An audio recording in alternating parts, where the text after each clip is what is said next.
Hello everyone. सो आज हम लोग डिस्कशन करने वाले हैं सीएमए इंटर फाइनेंशियल अकाउंटिंग का जो मॉडल क्वेश्चन पेपर इंस्टीट्यूट ने रिलीज किया है फॉर दिसंबर 24।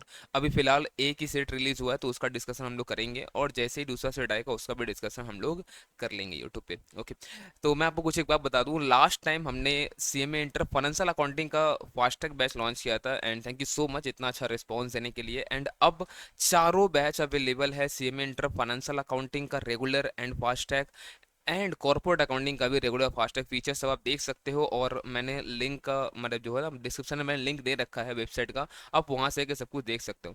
अगर किसी को एक सर हमें प्रैक्टिस करना है और जो हमारा ना सर मतलब कॉन्फिडेंस नहीं आ पा रहा, हमें सब कुछ ऐसे कॉन्सेप्ट हमारा पूरा क्लियर है, हमें क्लासेस का कोई ज़रूरत नहीं है, हमें कॉन्सेप्ट हमारा क्लियर है, हमको क्वेश्चन प्रैक्टिस करना है, तो ऐसे लोगों के लिए हमने क्वेश्चन आंसर कंपाइलर बनाया है, जहां पर जैसे आप देख रहे हो यहाँ पर फाइनेंशियल अकाउंटिंग का भी Q and A compiler and corporate accounting का भी क्यू एंड ए कंपाइलर यहाँ पे आपको दिख जाएगा, है ना। और साथ ही साथ दोनों का हैंड रिटन नोट्स, और मैं बता दूं ये पूरा का पूरा हैंड रिटन नोट्स से मैंने रिवीजन करा रखा है यूट्यूब पे। साथ ही साथ क्यू एंड ए मैराथन मैंने करा रखा है इस कंपाइलर से भी, बस उसमें जून 24 का क्वेश्चन नहीं था क्योंकि मैंने जून 24 एग्जाम के लिए कराया था। तो अब जो ये कंपाइलर है इसमें जून 24 तक का सारा क्वेश्चन इसमें दिया हुआ है, एमसीक्यूज दिया हुआ, मतलब आपको और कुछ भी रेफर नहीं करना, आप बस इसको प्रैक्टिस कर लो, आपका काम हो जाएगा। ठीक है, चलो आ जाओ हम लोग अब स्टार्ट करते हैं अपना हम लोग डिस्कशन मॉडल क्वेश्चन पेपर का। तो आज मंगलवार है, सुबह सुबह पूजा करके मैं आ गया हूँ रिकॉर्डिंग करने यहाँ पर। ठीक है, सो बजरंग बली का नाम लेके शुरू करते हैं हम लोग।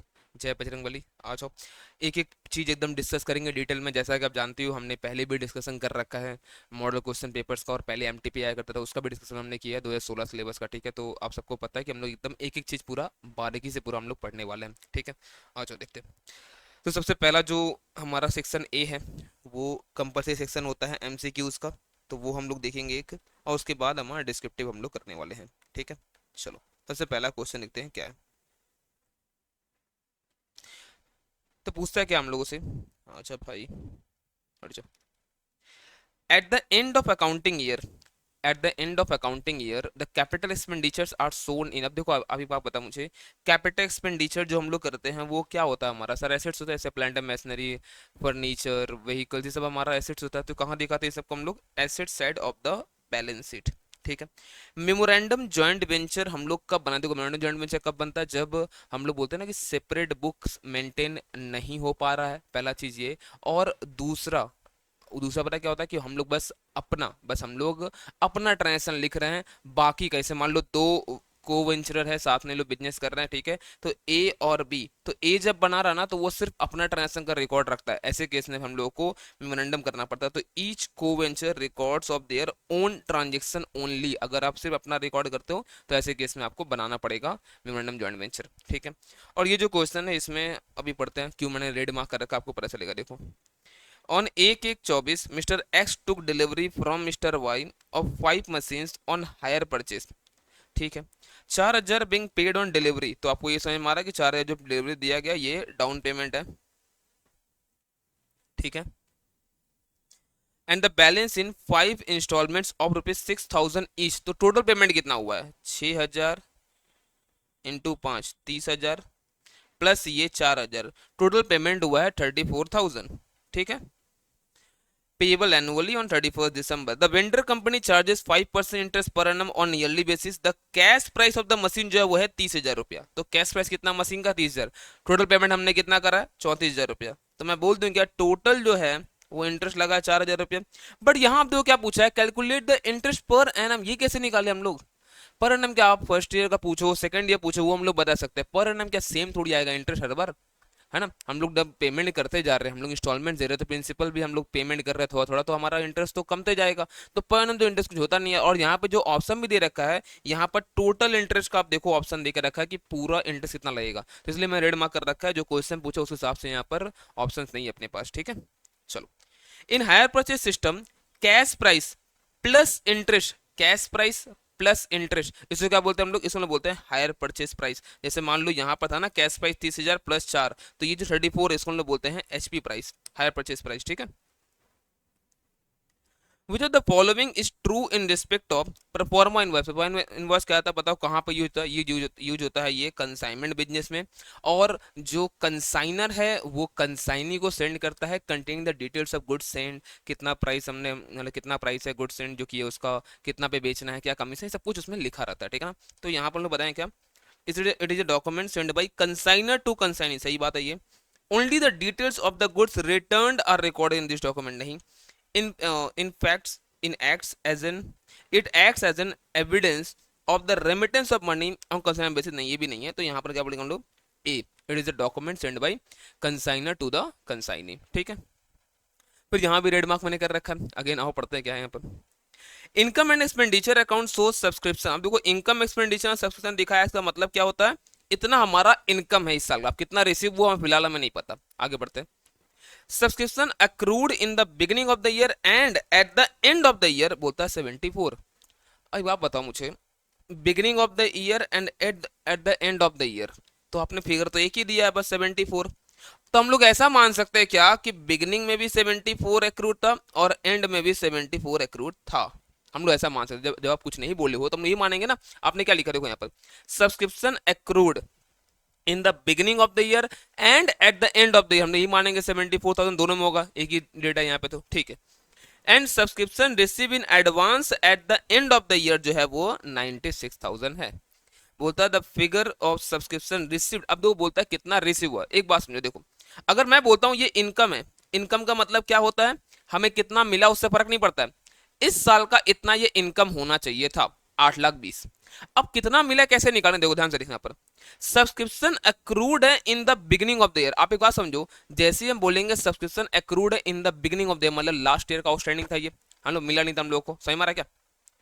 तो अगर बिगिनिंग ऑफ द ईयर में लास्ट ईयर का ये है तो लास्ट ईयर में मिला नहीं होगा, इस साल सबसे पहले वही मिला होगा। और हम लोग इस साल भले ही पैसा मिला होगा बट लिखे नहीं होंगे इनकम एक्सपेंडिचर, पता क्यों, क्योंकि वो इस साल का नहीं है। आप एक चीज समझना, इनकम एक्सपेंडिचर उन्हीं चीजों को दिखाता है जो करेंट ईयर का है, मतलब हमारे रिलेवेंट ईयर का है, ठीक है, करंट ईयर का है, और रेवेन्यू नेचर का है, और रेवेन्यू नेचर का है। तो ठीक है, जो सब्सक्रिप्शन जो है हमारा वो रेवेन्यू नेचर का तो है, ठीक है। बट अब एक चीज समझो, करेंट ईयर का है वही दिखाना है, बट जो रिसीव जब होता है ना, तो रिसीव हो सकता है इस साल के लिए हो, पिछले साल का ड्यू है उसका भी रिसीव हो सकता है, आने वाले साल के लिए कोई एडवांस दे सकता है, तो रिसीव तो सब कुछ होगा। तो यहाँ पर समझो अगर बोलता है कि इनकम 8,20,000 है, तो भैया लास्ट ईयर का जो ड्यू था पहले वही मिला होगा, तो उसको ऐड करो। और समझो आप जो इस साल का जो ड्यू है वो तो नहीं मिला होगा अभी तक, आप समझो जो इस साल का ड्यू है वो तो मिला नहीं होगा, बट इनकम स्टेटमेंट से क्या बोला होगा, हमारे ईयर का, तो हम तो लिख लेंगे मिला चाहे नहीं मिला। तो ये रिसिपिएंट का बोलेगा उसको हटाओ आप, और हम लोग ऐसा मान रहे हैं कि दोनों सेम ही है। ओके सर ठीक है। उसके बाद क्या बोला है, उसके बाद यहाँ पे बोलता है क्या कि subscription receive in advance at the end of the year, मतलब इस साल, अगर इस साल सोचो हम लोग को अगर एडवांस मिला है, अगर इस साल अगर हम लोग को एडवांस मिला है तो किसके लिए मिला होगा, आने वाले साल के लिए। और आने वाले साल के लिए जैसे मिला, ये 8,20,000 में ये नहीं लिया होगा भाई, क्यों पता है, ये बोलेगा मेरा इस साल का है नहीं, करंट का नहीं, हम नहीं लेंगे। बट पैसा तो मिला होगा, है ना, पैसा तो मिला होगा, हम लोग को तो ऐड करना पड़ेगा। अब देखते कितना आता है, 8,20,000 प्लस 96 कर लो, तो प्लस में हट जाएगा 9,16,000। अब आप देखो यहाँ पर, अगर आप ऑप्शन में आओ, यहाँ पर क्या है देखो, देख रहे हो, है ही नहीं यहाँ पर। क्यों पता है, क्योंकि यहाँ पे एक डेटा मिसिंग है, क्योंकि ऐसे सेम क्वेश्चन लिखो और भी कहीं पे है, ठीक है, मतलब और भी रिसोर्सेज में इनका है, वहाँ पे दोनों डेटा दे के रखा है, यहाँ पर बस एक ही डेटा जिसकी वजह से ये आंसर हमारा मैच नहीं कर रहा है, ठीक है। चलो, तो यहाँ पर कितना आएगा, जो इन्फॉर्मेशन है उस हिसाब से कितना आएगा यहाँ पर, 9,16,000। The sacrificing ratio use at the time of, sacrificing ratio हम लोग कब यूज करते हैं, जैसे सेक्रीफाइसिंग रेशियो हम लोग एडमिशन टाइम यूज करते हैं, जब कोई पार्टनर नया आता है तो एग्जिस्टिंग पार्टनर सेक्रीफाइस करता है, उसी रेशियो में वो लोग क्या करता है, जो गुडविल वाला जो पोर्सन है वो लोग बांट लेता है ना, जो प्रीमियम फॉर गुडविल है, तो ये हमारा एडमिशन का टाइम यूज होता है। और भाई साहब ये भी, इसको रेड मार्क करो, देखो क्यों, A and B are partner sharing profit and losses in the ratio of 3:2, तो ये इनका ओल्ड रेशियो है। C is coming as a new partner for 1/5 share of future profit. तो फ्यूचर प्रॉफिट का 1/5 इसको मिलेगा, ठीक है। तो 4/5 बच गया रिमेनिंग शेयर, जिसमें 3:2 में लो बांट लेगा। तो ऐसे केस में अगर कुछ और नहीं बता तो 3:2 में ही ये 4/5 बटेगा, और यही इन लोगों का सेक्रीफाइसिंग रेशियो भी होगा। Calculate new profit sharing ratio and sacrificing ratio. एक बार बता भाई, न्यू प्रॉफिट शेयरिंग रेशियो कितना भी होगा, 3 होगा कम से कम ना। A/B/C तीनों होगा ना, यहाँ पर देख रहे हो आप। तो यहाँ पर एक्चुअल में क्वेश्चन में क्या पूछा है, सेक्रीफाइंग रेशियो, जो कि 3:2 है। निकालना नहीं पड़ेगा, आप चाहो तो निकाल लो, न्यू रेशियो पूरा निकालो, फिर करो ओल्ड माइनस न्यू, वही आएगा आपका। आप कर लो। सेक्रीफाइजिंग कैसे निकालते हैं हम लोग, ओल्ड माइनस न्यू, और गेनिंग कैसे निकालते हैं हम लोग, न्यू माइनस ओल्ड। तो आएगा आंसर वही 3:2, क्योंकि रिमेनिंग शेयर 4/5 है, उसको इसी हिस्से में बांटना, तो सेम ही आएगा। बट यहाँ पर जो क्वेश्चन पूछा न्यू पी है सर, कहाँ से लाए, तीनों का तो है ही नहीं यहाँ पर। सेक्रीफाइंग रेशियो 3:2 आ रहा है, वो हम लोग देख सकते हैं, ठीक है। The full form of gap generally accepted accounting principle. ये तो मतलब बचपन से पता अपने को, ये गलती कर नहीं सकते हम लोग, है ना। तो जनरली एक्सेप्टेड अकाउंटिंग प्रिंसिपल्स, ठीक है। From the following details estimate the capital as on 31 March 24। Last date का हम लोग से कैपिटल पूछ रहा है, और ओपनिंग डेट पे कितना है, 4,10,000। तो ओपनिंग डेट पे सोचो 4,10,000 है। हमने प्रॉफिट किया इस साल में 50, तो 4,60,000 हुआ, निकाल लिए हम लोग यहाँ से 40, तो 4,20,000 बचेगा, और क्या, ठीक है। As on 31 March 24 debtors and additional bad debt जो है वो 8,10,000। मतलब मैं बोल दूं क्या, नेट में जो डेटर बचेगा 790, क्योंकि प्रोविजन नहीं बोल रहा बैड डेट हो चुका है, एडिशनल बैड डेट है इतना, okay. If the provision for bad debt is made at 5% on debtors, तो बना दे भाई 5%, 39,500 है ना। Then amount of such provision कितना होगा, 39,500, ठीक है। Which of the following is not a feature of trial balance. कौन सा इसमें से ट्रायल बैलेंस का फीचर नहीं है। It is a list of debit and credit balances which are extracted from the various ledger account. सही बात बोल रहा है। It does not provide arithmetical accuracy which can be determined by the audit. देखो एक बात तो सही है, हम लोग इसको बनाते हैं to check the arithmetical accuracy, but जो ऑडिट से मिल सकता है वो सारा थोड़ी मिल जाएगा इसमें। तो ये बात तो सही बोल रहा है ये भी, चलो बढ़िया बात। It is not an account, it is only a statement of account. ये भी सही बात बोल रहा है। All the transactions are primarily recorded in this book. ना भाई ना, वो सब्सिडरी बुक में रिकॉर्ड होता है प्राइमरली, यहाँ पर नहीं। Hence it is a primary book of entry. गलत बात है, एकदम छिया बात है ये, है ना, मार्क करो इसको। In a cash book debit balance था 112 का, brought forward as credit balance of 121। तो समझो दिखाना था टू बैलेंस बी डी 112, भाई साहब ने ये दिखाया नहीं, दिखाया क्या है, by balance B D, and that to 121 रुपया, है ना, commission error. While preparing BRS taking the balance as per cash book as a starting point, हम लोग क्या करना चाहिए। तो आप देखो कैश बुक यहाँ पर घट गया है, कितना से घटा, एक तो आपने 112 दिखाया नहीं, उससे घटा। दूसरा आपने 121 माइनस में दिखा दिया है, तो भाई 112 प्लस 121, 233 से हमारा कैश बुक घटा हुआ। आपसे दोनों बराबर था, ठीक है। आपके इस हरकत के वजह से कैश बुक घट गया 233 से। हम लोग कैश बुक लेके मारे, कैसे मिला इसको, सर बढ़ा दो ऐसे करके मिल जाएगा। तो 233 आपको ऐड करना है ना। Purchase of laptop for office use wrongly debited to purchase account. Purchase किए थे ऑफिस यूज के लिए, तो एसेट से अपना, एसेट है तो कैपिटल एक्सपेंडिचर है, आपने डाला परचेस में, मतलब क्या बोला आपने, revenue expenditure. Capital versus revenue expenditure में गलती हुआ, मतलब ये हमारा एरर ऑफ प्रिंसिपल है, ठीक है। Siva draws a bill on Sanat on 25th of October for 90 days. तो देखो 25th अक्टूबर में क्या 90 डेज, हम लोग पूछा मैच्योरिटी डेट क्या होगा बिल का, तो 90 दिन हम लोग पहले लेंगे, फिर 3 दिन ग्रेस का हम लोग ऐड करते हैं, आओ एक बार। तो यहाँ पर 6 दिन ले लेंगे हम लोग, किसका बताओ, अक्टूबर का बचा हुआ था, प्लस 30 दिन नवंबर का, प्लस 31 दिन इसका, कितना हो गया अभी तक, 30, 31 प्लस 6, 67 डेज हो गया। फिर हम लोग 23 दिन ले लेंगे जनवरी का, तो 90 दिन हो गया अपना। फिर 23 से हम लोग 3 ऐड करेंगे, अच्छा 26 जनवरी हो गया। 26 जनवरी आते ही हमारा ये कौन सा दिन है, रिपब्लिक डे, मतलब हॉलीडे। और ये क्या, एक्सीडेंटल हॉलीडे की पब्लिक हॉलीडे, पता हम लोग को भाई, पब्लिक हॉलीडे सबको पता अपने को, है ना। अगर ये नहीं पता तो फिर देख रहे हो इसको आर पार कर देंगे पेट से, समझ में आ रहा क्या। तो 26 जनवरी को तो हो नहीं सकता, तो एक दिन पहले ही कर लो, पहले से पता ना भाई, तो पहला दिन कर लो उसके, तो 25 जनवरी है ना। चलो आ जाओ, सेक्शन बी हम लोग स्टार्ट करेंगे अब, ओके। चलो आज स्टार्ट करेंगे हम लोग अब सेक्शन बी। बट एक चीज़ समझना है यहाँ पर, इसका सही होगा सोल्यूशन हम लोग को, वरना अगर हम लोग सब कुछ बैठ के यहाँ पर सॉल्व करेंगे ना तो बहुत टाइम चल जाएगा। इंस्टीट्यूट अभी तक रिलीज तो नहीं किया है, तो हमने ऑलरेडी सोल्यूशन यहाँ बना रखा है, ठीक है। जो सेक्शन बी है 2A ऑनवर्ड्स, यहाँ पे पूरा सोल्यूशन ऑलरेडी बना हुआ है। आपको करना क्या है, आपको टेलीग्राम चैनल पे जाना है और ये आपको मिल जाएगा ये सॉल्यूशन, ठीक है। तो वहाँ से आप ले लेना है इसको, मैंने लिंक डिस्क्रिप्शन में दिलवा दिया है। चलो देखो, क्वेश्चन नंबर 2A क्या बोलता है, on 1 April 2021 Som Limited purchased a machine for 66,000 and spent 5,000 on shipping and forwarding charges, तो ये भी इसी में ऐड होगा। 7,000 एज इम्पोर्ट ड्यूटी, तो ये भी यहीं पे ऐड होगा। And 1,000 for carriage and installation, ये भी यहीं जाएगा। उसका ब्रोकरेज दिया गया 500 फॉर आयरन, बट ये सारा का सारा खर्चा इसी में सब ऐड होगा, है ना, सब कुछ कैपिटलाइज होगा, तो इसी में गया। तो कितना हो गया देखो, तो यहाँ पर 66 प्लस 5 71 प्लस 7 78 प्लस 1 79 500 और 500 कितना हो गया, सब मिला हम लोग का ये 80,000। तो 80,000 सबसे पहले हम लोग यहाँ पर रिकॉर्डिंग कर देंगे कि हम लोगों ने परचेस किया 1 April 2021 को। ओके, फिर बोलता है क्या, it was estimated that the machine will have a scrap value of 5,000 eight the end of the useful life which is 15 years. तो इसका मतलब डेप्सन कितना होगा हर साल, एसएलएम अगर हम लोग यूज हम लोग करते हैं अगर, तो 80,000 माइनस 5 डिवाइड बाई 15, तो ये 5,000 रुपया हर साल का डेप्रिसिएशन होगा, ठीक है। फिर बोलता है क्या, in on 1 January 2022 repairs and renewal हुआ है 3,000 का, ठीक है। अब तो भाई देखो रिपेयर्स एंड रिन्यूअल हुआ तो ये हमारा नॉर्मल रिपेयरिंग का खर्चा ही जाएगा हमारे पास पीएनएल में, ठीक है।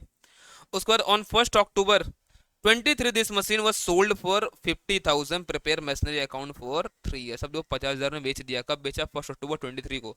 लिया कब तक, लिया था इसको 1 April 2021 को। अब आप एक चीज समझो, यहाँ पे लिया गया इसको 1 April 2021 और सब मिलाया कॉस्ट आया था 80,000 रुपया। तो ये 31/3/22, ये 31/3/23, तो यहाँ पे 5,000 रुपया गया, यहाँ पे 5,000 रुपया गया। कितना बचा है अब हमारे पास ये बचा हुआ है 70,000 का यहाँ पर, है ना, डेप्सन हुआ ना 2 साल। अब यहाँ समझो क्या हुआ, यहाँ से पूरा चलना था यहाँ तक 31 March 2024, बट बीच में ही क्या हुआ, यहाँ पर सेल हो गया 1 तारीख आई थिंक, है ना, 1 अक्टूबर। तो 1 October 2023 को ये सेल हो गया। तो अब पहले आपको यहाँ से यहाँ डेप्सन चार्ज करना पड़ेगा ना, और एसएलएम है तो इसी पे होगा। तो 5,000 पूरे साल का था और 6 महीना बीता 2,500 होगा, तो 70,000 माइनस 2,500, तो यहाँ पे वैल्यू कितना आ रहा है 67,500। और इसको बेचा गया कितना में, 50,000 में। तो मैं बोल दूंगा 17,500 का यहाँ पर लॉस हो चुका है और चल जाएगा पीएल में ये, है ना। और देखते हैं, Sorry। तो सबसे पहले ये 66 प्लस 14 ये 80 हो गया हमारे पास, और 5,000 डेप्सन तो बचा 75। फिर नेक्स्ट ईयर और 5,000 डेप्सन हुआ 70 बचा, और 70 के बाद हम लोगों का यहाँ पर डेप्सन होगा खाली 2,500, क्योंकि 6 महीना का ही होना है। तो 50,000 रुपये में बिका और 17,500 का लॉस हुआ है। और जो रिपेयर एंड रिन्यूअल जो हमारे पास खर्चा लगा था वो कहाँ चल जाएगा, वो चल जाएगा प्रॉफिट एंड लॉस अकाउंट में, ठीक है। बढ़िया, आगे चलो। Next, the trial balance of a concern has agreed, तो ट्रायल बैलेंस हमारा मिल चुका था, but following mistakes were discovered after preparation of final account. इसका मतलब समझो अगर अपने को जनरल एंट्री पास करने को अगर बोला, तो यहाँ पर हम लोग क्या एंट्री यूज करेंगे, हम लोग यूज करना पड़ेगा पीएल एडजस्टमेंट। कहीं पे भी अगर हमारे पास नॉमिनल अकाउंट दिख गया तो हम लोग यूज क्या करेंगे, हम लोग पीएल एडजस्टमेंट, ठीक है। चलो देखते क्या क्या पूछता है यहाँ पर। बोलता है क्या, no adjustment entry was passed for an amount of 2,000 relating to the outstanding rent. तो आउटस्टैंडिंग रेंट के रिस्पेक्ट में एंट्री ही पास नहीं हुआ। तो नॉर्मली एंट्री क्या होता है, देखो यहाँ पर ना पूछा कुछ और है, ठीक है, यहाँ पर, बट मैं ऐसे आपको एंट्री डिस्कस कर रहा हूँ। मान लो अगर ऐसा ही क्वेश्चन आ गया, बोला एंट्री बताओ, तो कैसे क्या होगा मैं बताता हूँ, ठीक है आपको। तो यहाँ पर देखो बोलता है नो एडजस्टमेंट एंट्री, जिसमें एंट्री पास नहीं होता। नॉर्मली क्या एंट्री करेंगे हम लोग, एडजस्टमेंट एंट्री क्या बोलते हैं, rent account debit to outstanding rent, यही बोलोगे ना आप तो, rent account debit to outstanding rent. अब देखो इसमें आउटस्टैंडिंग रेंट तो पर्सनल अकाउंट हो गया, लाइबिलिटी है वो, लेकिन रेंट तो नॉमिनल है। तो यहाँ पर एंट्री क्या करेंगे हम लोग, अगर हम लोग पूछा तो PNL adjustment account debit to outstanding rent, ठीक है। दूसरा, purchase book was overcast by 1,000। अब देखो परचेज बुक ओवरकास्ट हुआ, तो ये आपको समझ में आ रहा, सिंगल साइड एरर है, मतलब सस्पेंस तो यहाँ पर आया होगा, है ना। पहला वाला ओमिशन एरर था, तो वो पार्सल ने कंप्लीट ओमिशन था, तो वहां पर सस्पेंस नहीं आएगा। बट ये तो हमारा सिंगल साइड एरर है, यहाँ पर तो हमारे पास सस्पेंस आया होगा। अब आप समझो यहाँ पर ये परचेज बुक ओवरकास्ट हुआ 1,000, तो परचेज बुक हमारा खर्चा बढ़ा दिया होगा, है ना। तो नॉमिनल अकाउंट है, हम लोग उसको कम करना पड़ेगा खर्चा, तो कम करेंगे तो आप क्या बोलोगे, आप बोलोगे टू परचेस और सस्पेंस डेबिट होगा। सर डेबिट क्यों होगा सस्पेंस, आप एक चीज समझो, जब आप जब आप ट्रायल में जब आप बना रहे होगे, ठीक है, मान लो ट्रायल में जब ये बना रहे हो आप, तो परचेस 10,000 था, आपने गलती से उसको 11,000 लिख दिया, तो आपको सस्पेंस देना पड़ा होगा यहाँ पर 1,000 रुपया। अब सस्पेंस हटेगा, क्रेडिट था, कैसे हटेगा, डेबिट करना पड़ेगा, तो हम लोग बोलेंगे काम करो, सस्पेंस को डेबिट करो 1,000 रुपया टू परचेस, तो परचेस 1,000। लेकिन फिर से परचेस कौन सा अकाउंट हो गया, नॉमिनल अकाउंट, क्या यूज करना पड़ेगा हम लोग को, पीएनएल एडजस्टमेंट अकाउंट। ठीक है, चलो नेक्स्ट। 4,000 रुपया डिप्रिसिएशन और machinery has been omitted to be recorded in the book. हम लोग लिखना ही भूल गए हम लोग, ऐसा नहीं कि मतलब गलती लिखे, लिखना भूल गए हम लोग। तो entry pass for depreciation account debit to machinery, लेकिन जैसे मैं बोलूंगा depreciation account debit to machinery, फिर से डेप्सन कौन सा अकाउंट है, नॉमिनल, तो PNL adjustment account debit to machinery. ठीक है, 600 पेड पर purchase of stationery has been debited to purchase. आप समझो यहाँ पे क्या हुआ, हमने मशीनरी स्टेशनरी परचेज किया है, ठीक है, तो यहाँ पर हमने स्टेशनरी परचेज किया है 600 रुपया का, और डेबिट किया परचेज में, देखो आपको अलग से दिखाना पड़ता है स्टेशनरी अकाउंट। ठीक है, और स्टेशनरी जितना खर्च हो गया ये चल जाएगा पीएनएल में, जो खर्च नहीं हुआ वो बैलेंस शीट में अपने को दिखेगा, यही होता है। हाँ सर, अब एक चीज समझना, आप यहाँ पर परचेज दिखा दो गलती से, तो ये पे काम करो ना, टू परचेज पहले आप कर दो यहाँ पर। और स्टेशनरी, अगर मान लो हमारा अभी दो दो वजह से हो सकता है अब कि पूरा का पूरा स्टेशनरी खर्च हो गया, तो वो ऐसे भी पीएल में जाएगा स्टेशनरी बाद में हमारा, है ना। और मान लो अगर खर्च नहीं हुआ है तो आपको बैलेंस शीट में दिखाना पड़ेगा, तो हम लोग मान लो खर्च अगर नहीं हो तो क्या पड़ेगा, stationery account debit to purchase, लेकिन परचेस मतलब नॉमिनल अकाउंट, तो account debit to PL adjustment. ठीक है, okay. Next, sales book was overcast. अब इस बार सेल्स ज्यादा जोड़ दिया, अब सेल्स होता है क्रेडिट, ज्यादा आप जोड़ दियो, डेबिट करके हटाओ उसको, तो sales account debit to suspense. लेकिन जैसे ही आप बोलोगे सेल्स, सेल्स नॉमिनल अकाउंट है, तो PNL adjustment account debit to suspense. ठीक है, 5,000 receive in respect of book debt had been credited to sales. Wow, हम लोग सोचो क्या हुआ यहाँ पर, हम लोगों को पैसा मिला डेटर्स, आप क्या एंट्री करोगे, bank account debit to debtors, आप ये तो ये एंट्री करोगे ना, कुछ ज्यादा ही वाहियात नहीं होगा राइटिंग ये तो राइटिंग खराब है बिल्कुल, ये कुछ ज्यादा वाहियात हो गया। ठीक है, देखो मैं अच्छे से लिखता हूँ अब, bank account debit to debtors, है ना, कितना लिखोगे आप, 5,000 टंग का, 5,000 रुपये लिखोगे आप, क्लियर है ये चीज। अब एक चीज समझना, यहाँ पे गलती क्या किया है, डेटर्स नहीं कर दिया यहाँ पे टू सेल्स, है ना, ये किया ही नहीं है, तो बैंक तो ठीक है। अब फालतू समझो डेटर तो हमारा बड़ा रह गया। अब सोचो, सोचो क्या होगा, सोचो एक डेटर है मान लो यहाँ पर सुधीर, ठीक है, अब सुधीर जो है उसके उससे हम लोग पहले 8,000 रुपया, वो 5,000 दे दिया, उसका बस 3,000 ड्यू है, उससे हम लोग पूरा 8,000 मांग रहे हैं, दिक्कत होगा ना, फिर समझ रहे हो आप। तो सुधीर जो भाई अपना डेटर वो फालतू का बढ़ा हुआ है उसको घटाओ, तो टू डेटर्स करो 5,000। सर बैंक लिख दे क्या, ए भाई बैंक ऑलरेडी लिखा, उसमें कोई दिक्कत नहीं है, गलती क्या हुआ है, गलती है सेल्स लिख दिए सर हम लोग, फालतू का सेल्स लिखे, उसको डेबिट करो, सेल्स डेबिट, बट सेल्स हो नहीं पाएगा, तो पीएनएल एडजस्टमेंट। तो ये मैं तब का बताया जब आपसे एंट्री पूछे, यहाँ पर पूछा कुछ और है, यहाँ पता है क्या पूछा है, यहाँ हम लोगों से पूछा कि आप बताओ इफेक्ट क्या पड़ेगा इनका प्रॉफिट पे, और बैलेंस शीट में क्या क्या दिक्कत आ सकता है, आपको ये सब बताना है ना। So the effect of the above errors in the profit and loss and the balance sheet. एक चीज समझना ध्यान से, देखो आप ना क्वेश्चन को बहुत इज्जत से पढ़ना, यहाँ देखो पूछा गया, ध्यान से देखो पूछा गया, so the effect of above errors, in errors का क्या इफेक्ट पड़ा होगा। हो सकता है आपसे एग्जाम पे क्या पूछ ले कि रेक्टिफिकेशन करने का क्या इफेक्ट पड़ेगा, दोनों में अंतर समझना, मैं क्यों बता रहा हूं, अभी मैं एक एक कोई एग्जांपल सर मैं बताता हूं आपको, दोनों में क्या अंतर हो जाएगा। ठीक है, देखो आप देखो बोलता है no adjustment entry was pass for an amount of 2,000 into outstanding rent. आप इमेजिन करो, आप रेंट बुक्स में दिखाया हुआ 10,000 रुपया दिखाना था, 2,000 ऐड के 12 आपने नहीं दिखाया, तो खर्चा हमारा घट गया, खर्चा घट गया तो प्रॉफिट हमारा बढ़ गया। आप सोचो क्या हुआ होगा, पीएनएल जब बनाए होंगे हम लोग, यहाँ पर रेंट दिखाना था 10 प्लस 2 12, हमने दिखाया सिर्फ 10, इससे हमारा नेट प्रॉफिट बढ़ा।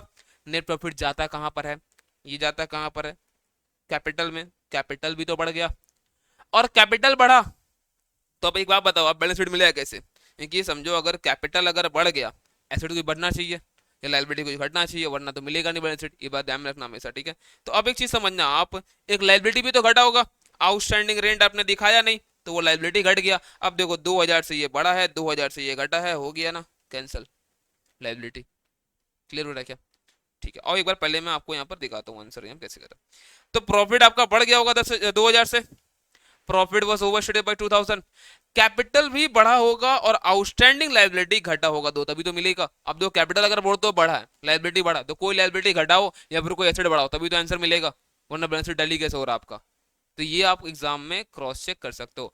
अब समझो अगर इसी का मैं बोलता कि रेक्टिफिकेशन का क्या इफेक्ट होगा, आप समझो अगर मैं आपसे पूछ लेता हूं कि भाई मुझे ये बताओ कि रेक्टिफिकेशन का क्या इफेक्ट होगा, तो रेक्टिफिकेशन हम लोग जैसे ही करेंगे, बात समझो, जैसे रेक्टिफिकेशन हमारा होगा, ये जो आपको दिख रहा है रेंट, जो पहले 10 था गलती से अब वो 12 हो गया, तो रेक्टिफिकेशन के वजह से 2000 से प्रॉफिट घट जाएगा, रेक्टिफिकेशन की वजह से 2000 से कैपिटल घट जाएगा, और इस रेक्टिफिकेशन की वजह से हमारा 2000 आउटस्टैंडिंग लायबिलिटी जो है वो बढ़ जाएगा, आउटस्टैंडिंग रेंट। क्लियर है क्या? तो आपको क्लियरली पढ़ना है क्वेश्चन क्या पूछा है, घूम मत जाना इसमें, ठीक है? ओके चलो सर। और अगर एंट्री पूछा है, मैंने आपको पहले ही बता दिया, आपको किसी को लिखना है ना तो वापस जाकर पहले सब लिख लो एंट्री सारा, ठीक है? अगर एग्जाम में एंट्री पूछा तो कर सकते हो। नेक्स्ट देखो, purchase book was overcast by ₹1000। आप समझो अगर परचेज बुक अगर ओवर कास्ट अगर हो गया, ठीक है, परचेज बुक अगर ओवर कास्ट हुआ तो मतलब खर्चा हमारा बढ़ गया, तो परचेज बढ़ा तो खर्चा बढ़ा, तो मतलब जीपी घटेगा, ये जीपी यहाँ पर आएगा तो हमारा एनपी भी घटेगा, और साथ साथ हमारा फिर कैपिटल भी घटेगा, है ना? और देखते हम लोग, तो gross profit was understated by ₹1000, also net profit, and capital भी हमारा 1000 से यहाँ पर घट जाएगा। अब देखो कैपिटल घटा तो दिमाग में क्या आना चाहिए हमारा, कोई एसेट भी घटाओ या फिर कोई लायबिलिटी बढ़ाओ, ऐसा नहीं हो क्योंकि ये सिंगल साइड एरर था तो यहाँ पर सस्पेंस दिख जाएगा क्रेडिट साइड में, तो हमारा ये मैच कर जाएगा, ठीक है? ओके, नेक्स्ट क्या बोलता है, 4000 डेप्रिसिएशन और मशीनरी हम लोग क्या करना, लिखना भूल गए। तो अब देखो अगर खर्चा आपने लिखा नहीं, प्रॉफिट पीएल, आप डिप्सन कहाँ जाता है मशीनरी का, ये जाता है सर हम लोगों के पास पीएनएल में, तो प्रॉफिट हमारा बढ़ा होगा, नेट प्रॉफिट, कैपिटल भी बढ़ जाएगा, प्रॉफिट बढ़ा कैपिटल बढ़ा, साथ ही साथ हमारा एसेट भी तो बढ़ेगा, है ना? मशीनरी में डिप्सन चार्ज नहीं हुआ तो वो भी तो बढ़ जाएगा, तो हमारा नेट प्रॉफिट बढ़ गया, मशीनरी 4000 से बढ़ गया, कैपिटल भी हमारा यहाँ पर बढ़ जाएगा। डन।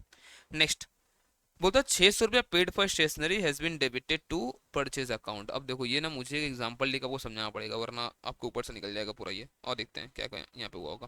तो एग्जांपल लेते हैं फिर समझते हैं उसके बाद, ठीक है? समझो, मान लो हमारे पास बोलता है कि ओपनिंग स्टॉक जो है वो है 10,000 का, ठीक है? ओपनिंग स्टॉक है 10,000 का, ठीक।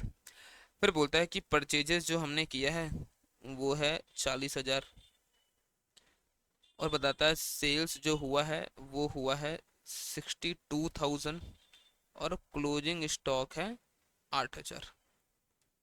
डन। और इनडायरेक्ट एक्सपेंस अगर सारा मिला लो, अदर मान लो कोई डायरेक्ट एक्सपेंस नहीं है, ठीक है, इनडायरेक्ट एक्सपेंस अगर आप सारा मिला लो तो भी मान लो ₹7,400 है।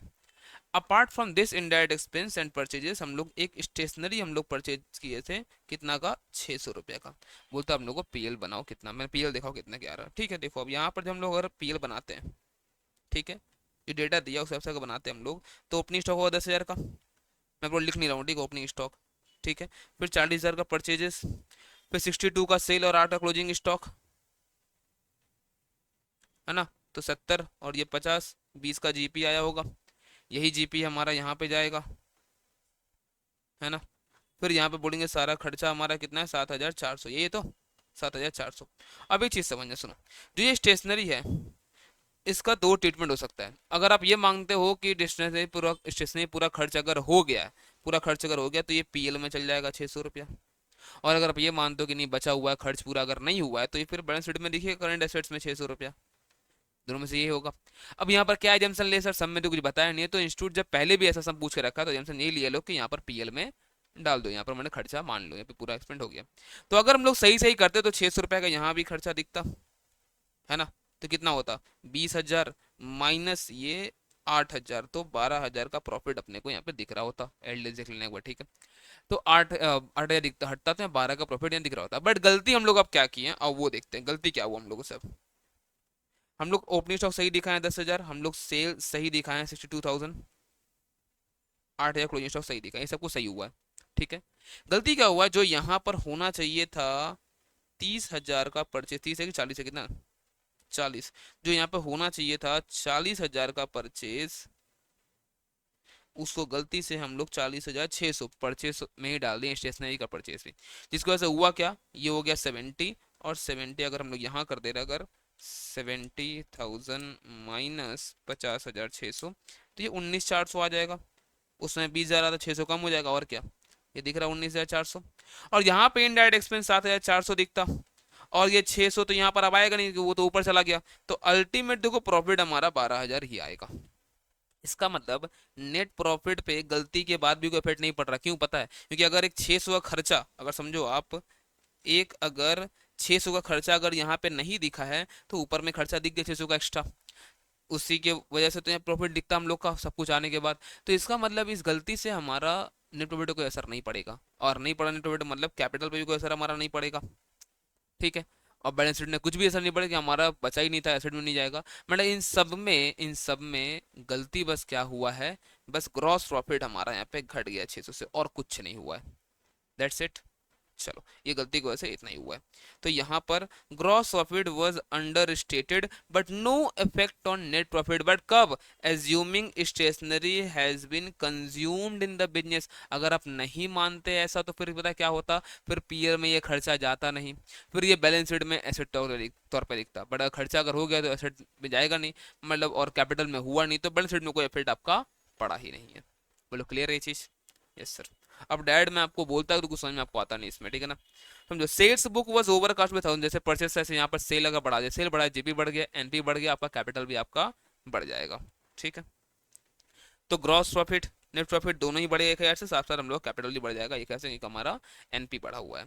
ठीक है, लास्ट 5,000 रिसीव किए डेटर से, तो डाल दिए थे क्रेडिट ऑफ द सेल, मतलब सेल बढ़ा दिए, जीपी बढ़ा, एनपी बढ़ा, यानी कि सेल बढ़ा तो जीपी बढ़ गया, उसके बाद से एनपी बढ़ गया, कैपिटल भी आपका बढ़ गया, प्रॉफिट वहीं डालेंगे हम लोग। साथ ही साथ एक डेटर बढ़ा हुआ दिख रहा होगा एसेट्स में, क्योंकि वो घटाए नहीं हम लोग उसको पैसा रिसीव होने के बाद भी। तो जीपी एनपी दोनों बढ़ा है 5,000 से, कैपिटल भी बढ़ा होगा, और सनी डेटर भी बढ़ा होगा हमारा यहाँ पर 5,000 रुपये से। That's it. क्लियर है ये चीज़? चलो नेक्स्ट, ये एकोमोडेशन ऑफ बिल का है यहाँ पर, देखो यहाँ पर X draws a bill for 1200 and Y accept the same for mutual accommodation in the ratio of 4:2, मतलब जो भी प्रोसीड आएगा इन लोग 4:2 में बांटेंगे। ध्यान रखना, साथ साथ जो भी डिस्काउंटिंग चार्ज भी आएगा वही 4:2 में बांटना पड़ेगा। 4:2 मतलब आसान रखो ना चीजों को, 2:1 कर लो, ठीक है। एक्स डिस्काउंट कराया बिल 1110 का, एंड रिमिट किया 1/3 प्रोसीड टू द बी। ठीक है, सबसे पहले बिल ड्रॉ हुआ है, तो एक्स यहाँ किससे बुक में मांगा एंट्री अपने से, यहाँ मांगा दोनों के बुक में मांगा, एक्स और वाई दोनों के बुक में। ठीक है, तो सबसे पहले एक्स ड्रॉ किया, तो एक्स का एंट्री करेगा इसके लिए, एक्स बोलेगा बिल रिसीवेबल हमको मिल रहा है, तो bill receivable account debit to Y. ठीक है, और वाई क्या बोलेगा, वाई बोलेगा मेरे लिए पेएबल है, तो X account debit to bill payable, और साथ साथ मिलाते जाते हैं। ठीक है ना, इसको देखो यहाँ पर, तो एक्स के बुक्स में बिल रिसीवेबल टू वाई 1,200 रुपया, और उसके बाद वाई बोलेगा X to bill payable. Done. अब एक्स के पास बिल है, तो उसी के पास चार ऑप्शन होता है, इधर वो रख ले मैच्योरिटी तक, या डिस्काउंट कर ले बैंक से, इंडोर्स कर सकता है, फिर बिल सेंड पर कलेक्शन। इन सब से वाई को असर नहीं पड़ेगा, वाई को ड्यू डेट पे पैसा देना और कुछ नहीं। ठीक है, तो ये गया बैंक से डिस्काउंट कराया कितना में, 1110 में, तो इसे चार्जेस भी कटा है 90 रुपया। ठीक है, तो bank account debit, charges account debit जो होगा, और टू हमारा बिल रिसीवेबल। अब बोलता है 2:1 में, तो देखो अब ध्यान से देखो यहाँ पर 1,200 का 2:1 कितना होता है, 1,200 में अगर देखोगे अगर आप 2:1, तो 800 रखेगा एक्स, 400 रखेगा वाई। बट खर्चा भी तो हुआ 90, उसको भी 2:1 में बांटना पड़ेगा, तो 60 रुपये खर्चा ये बियर करेगा, और 30 रुपये ये आप कर लो 90 को 2:1 में। ठीक है, तो इसका मतलब यहाँ पर 370 रुपया इसको प्रोसीड देना पड़ेगा। तो अल्टीमेटली ये क्या एंट्री करेगा, एक्स अपने पास, एक्स बोलेगा देखो, एक्स बोलेगा मैं दे दिया बैंक से इसको पैसा 370, और जो एक्स अपने बुक में 90 रुपए खर्चा बुक किया था, वो 90 पूरा उसका नहीं है, 30 किसी और का है, वाई का। तो एक काम करो, वो खर्चा भी अपने बुक से हटा देगा 30 रुपया का, और वाई को डेबिट करेगा 400 रुपया। सेम वहां पे वो क्या एंट्री करेगा, उसको पैसा मिला 370, चार्जेस उसको बियर करना पड़ेगा, एक्सपेंस डेबिट करेगा 30 रुपीज, और 400 वो क्रेडिट कर देगा एक्स को। ठीक है, देखो यहाँ पर, तो 400 टू बैंक टू एक्सपेंसेस जो था हमारा उसको हटाएंगे, और ये यहाँ पर उल्टा करेगा, और क्या। डन। चलो, अब बात ये समझो कि 800 रुपया कौन यूज किया है, एक्स, 400 किया है वाई, और पूरा पैसा कौन देगा, क्योंकि बिल किसके नाम पे है, पेबल वाई के नाम पे, तो पूरा पैसा बैंक को 1,200 वही देने वाला है। तो ऐसे में क्या होता है कि 800 रुपया ड्यू डेट पे एक्स इसको दे देगा, और ये बैंक को पूरा पैसा पेमेंट कर देगा। दैट्स इट, यही होना चाहिए। बट इतना शांति थोड़ी रहेगा इन लोगों को, इन लोगों को चुल मचा, देखो क्या करने का, दूसरा बिल ड्रॉ करेगा इसी में, देखो अब बोलता बिफोर ड्यू डेट। अब उसको इनसिक्योरिटी फील हो रहा है कि भाई अगर देखो इस ये मेरे पे बिल फाड़ दिया, ठीक है, पेबल हो गया, कल के दिन में देख रहे अब एक तो सोचो कितना दिख कर सोचो, दोस्त है अपने में, तभी ये म्यूचुअल अकोमोडेशन किया होगा। और भरोसा नाम का चीज नहीं है, बोला मेरे नाम पे बिल पेबल करके रखा है ना, कल के दिन में बैंक को देना पड़ेगा पैसा, अगर 800 नहीं दिया तो अब देख मैं क्या करता हूँ, अब तू देख मैं क्या करता हूँ, ठीक है, देख क्या किया यहाँ पर। बोलता before due date Y draws another bill for rupees 1800, है ना, उसको शांति नहीं है, ठीक है। बोलता हम भी 1800 का बिल तेरे पे ड्रॉ करें, देख अब कैसा मैं करता हूँ, देख अब, in order to provide fund to meet the first bill, ठीक है। तो 1800 रुपया का बिल ड्रॉ किया, कुछ नहीं बोले अगर तो मानना सेम रेशियो चल रहा है, ठीक है ना, एक्स लेगा 2, 1 लेगा कौन, वाई, यही मानना, ठीक है, अभी कुछ नहीं बोला तो। द सेकंड बिल डिस्काउंटेड पर 1740 बाई वाई, तो पहले एक काम करो, पहले आप बिल ड्रॉ करो, ठीक है, बिल अगर जैसे ड्रॉ होगा, अब वाई बोलेगा बिल रेसेबल टू एक्स, ठीक है ना, कितना, 1800 रुपये, चलो पहले वो करते हैं हम लोग, डन। और वो बोलेगा वाई टू बिल पेएबल, है ना, एक्स बोलेगा वाई टू बिल पेएबल 1800 रुपया। अब वो जाके बैंक से डिस्काउंट कराया, कितना में कराया डिस्काउंट, तो वो डिस्काउंट कराया 1740 में, ठीक है, तो 1714 वो डिस्काउंट कराया, तो एक्स तो कुछ एंट्री नहीं कर डिस्काउंट कराने का, जिसके पास बिल है वो एंट्री करेगा, वो बोलेगा बैंक अकाउंट डेबिट 1740, चार्जेस लग गया वहां पर भी 60 रुपया, और टू रिसीवेबल, डन। अब एक चीज समझ, सुनो सुनो ध्यान समझना, ठीक है। अब यहाँ पर समझो 1200 का पेमेंट करने वाला है कौन, वाई, 1200 का पेमेंट करने वाला है वाई, किसको, बैंक को, जिसमें से 800 रुपया कौन देता, एक्स, और 400 तो वाई के पास ही था। सर नहीं, वाई के पास 370 था सर। ए मेरा भोला बाबू, 30 रुपया खर्चा कौन बियर करेगा, उसको देना पड़ेगा ना, है ना, तो 400 रुपया भी उसको पास पूरा है, समझ लो ऐसा, ठीक है। तो अब यहाँ पर जो 800 रुपया है वो एक्स देता, तो यहाँ पर हुआ क्या है, ये एक्स तो पैसा नहीं दे रहा है, साथ में बोल रहा है क्या, वाई इसको 360 रुपया, देखो यहाँ पर वाई इसको 360 रुपया भेज रहा है, इसका मतलब पता है क्या हो रहा है, समझे, इसका मतलब पता है क्या हो रहा है, इसका मतलब 1160 रुपया एक्स इससे ले लिया, समझ लो नेट में ऐसे समझो, अगर क्योंकि 800 वो भेजा नहीं, 360 अगर ये भेज दिया, तो 1160 रुपया ये दे रहा है। तो आउट ऑफ, ध्यान समझना, आउट ऑफ 1740 1160 कौन ले रहा है, एक्स, तो खर्चा भी कौन बियर करेगा, रेस्पेक्टिव जो खर्चा होगा वो कौन बियर करेगा 60 रुपए में, वो एक्स बियर करेगा, तो 1160 डिवाइड 1740 इंटू 60, ये आ रहा 40 रुपया। अच्छा, इसका मतलब खर्चा 40 रुपया वो लेगा।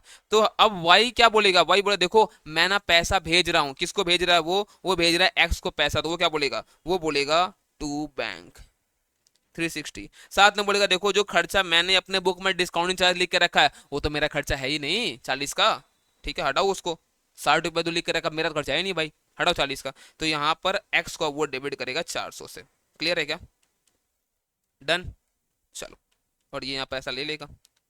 अब देखो सब कुछ नक्की चल रहा है, अब ड्यू डेट पे यही बात है, सुनो ड्यू डेट पे यही बात है कि टोटल समझो 1160 लेने के वजह से समझ में आ रहा है कि फिर से 2/3 एक्स यूज कर रहा है, और 1/3 कौन यूज कर रहा है, वाई, ठीक है।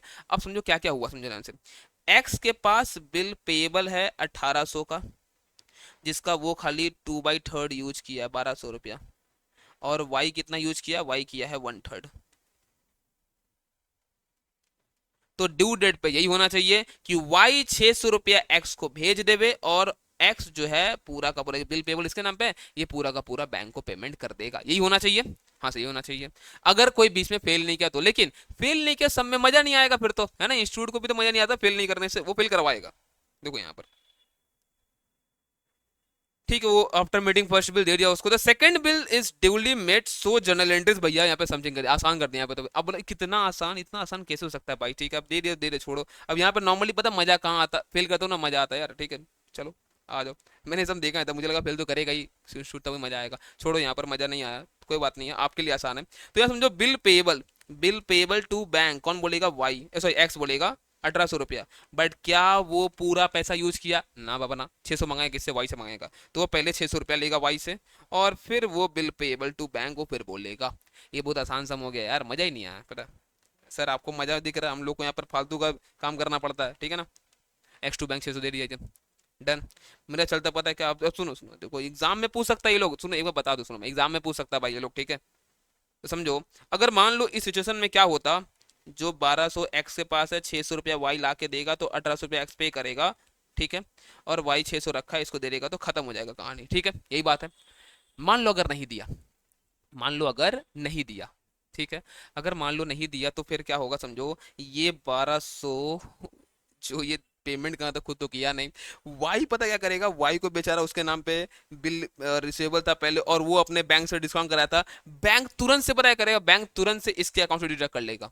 अब ये बेचारा पूरा 1800 पेमेंट कर दिया, इसको करना कितना था 600, तो 1200 रुपया कौन देगा, एक्स, वो बोलेगा मेरे पास कुछ नहीं है, हम पैसा वैसा नहीं दे पाएंगे, अब होगा बैड डेट, उसके बाद मान लो 40% पैसा देगा, बाकी 60% बैड डेट, ये हम लोग को रिकॉर्ड करना पड़ेगा, ठीक है।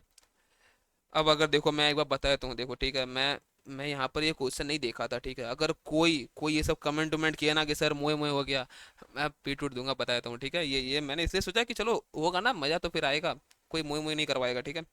चलो आ जाओ। और किसी को सुनो, किसी को ऐसा क्वेश्चन अगर प्रैक्टिस करना है ना और भी ज्यादा, अगर तो मैंने Q&A मैराथन ले रखा था जून 24 में, ठीक है, आप उसको देख लो एक बार, एकदम क्लियर हो जाएगा सब कुछ, ठीक है। चलो आ जाओ। ER Logistics acquired a delivery van on hire purchase on 1/4/23 from Mahavir Enterprise. The terms were as follows. क्या क्या है, हायर परचेज प्राइस है मशीन का 1 लाख, एक या वैन का सॉरी 1,80,000, डाउन पेमेंट दिया है 30,000, instalment after 1 year 50, after second year में दिया है 50, फिर 30 और 20, बोला कैश प्राइस 50 है। अब पूछ कर रहा फिल्म लोगों से, सब बता दिया। अब देखो 1,50 कैश प्राइस, 1,80 हो गया इसका HP प्राइस, तो सीधे बोल दूं क्या 30,000 का यहाँ पे इंटरेस्ट टोटल है, तो पता है क्या पूछेगा, पता है हर साल का इंटरेस्ट कितना, वो बताओ, कैलकुलेट टोटल इंटरेस्ट, तो मैंने हाथों में बता दिया 30,000 रुपया भैया, इंटरेस्ट बताओ हर इंस्टॉलमेंट में। सुन अब यहाँ पर कोई रेट वेट देकर रखा नहीं, निकाल ले, है ना, तो यहाँ पर क्या करना, यहाँ पर देखना टोटल ड्यू कितना, वो देखो आप हर साल में टोटल ड्यू कितना, उसी के रेशियो में आप बांट दो, ये 30,000 का इंटरेस्ट, इतना आसान चीज है, ठीक है। देखो आप अब अगर ध्यान से देखो, अगर आप टोटल 1,80,000 ड्यू था, जिसमें से हमने 30,000 रुपया, मैंने टोटल हायर परचेज प्राइस में 1,80 था, जिसमें 30,000 हमने क्या हुआ यहाँ पर दे दिया है DP डाउन पेमेंट, ठीक है। 1,50 ड्यू है, तो पहला साल कितना ड्यू है 1,50, सर पहला साल के एंड में 50 दे दिया, ओके, तो नेक्स्ट ईयर कितना ड्यू रहेगा, खाली 1 लाख। इस तरह से पहले रेशियो निकाल लो, है ना, 15 10 50 ऐसे करके मैंने आएगा यहाँ पे ऐसे करके, ठीक है, तो निकालो रेशियो और रेशियो में पूरा इंटरेस्ट बांट दो, इससे ज्यादा आसान जिंदगी में कुछ नहीं हो सकता, ठीक है। देखो यहाँ पर पहला बार टोटल इंटरेस्ट कितना है 30,000 रुपया, ठीक है।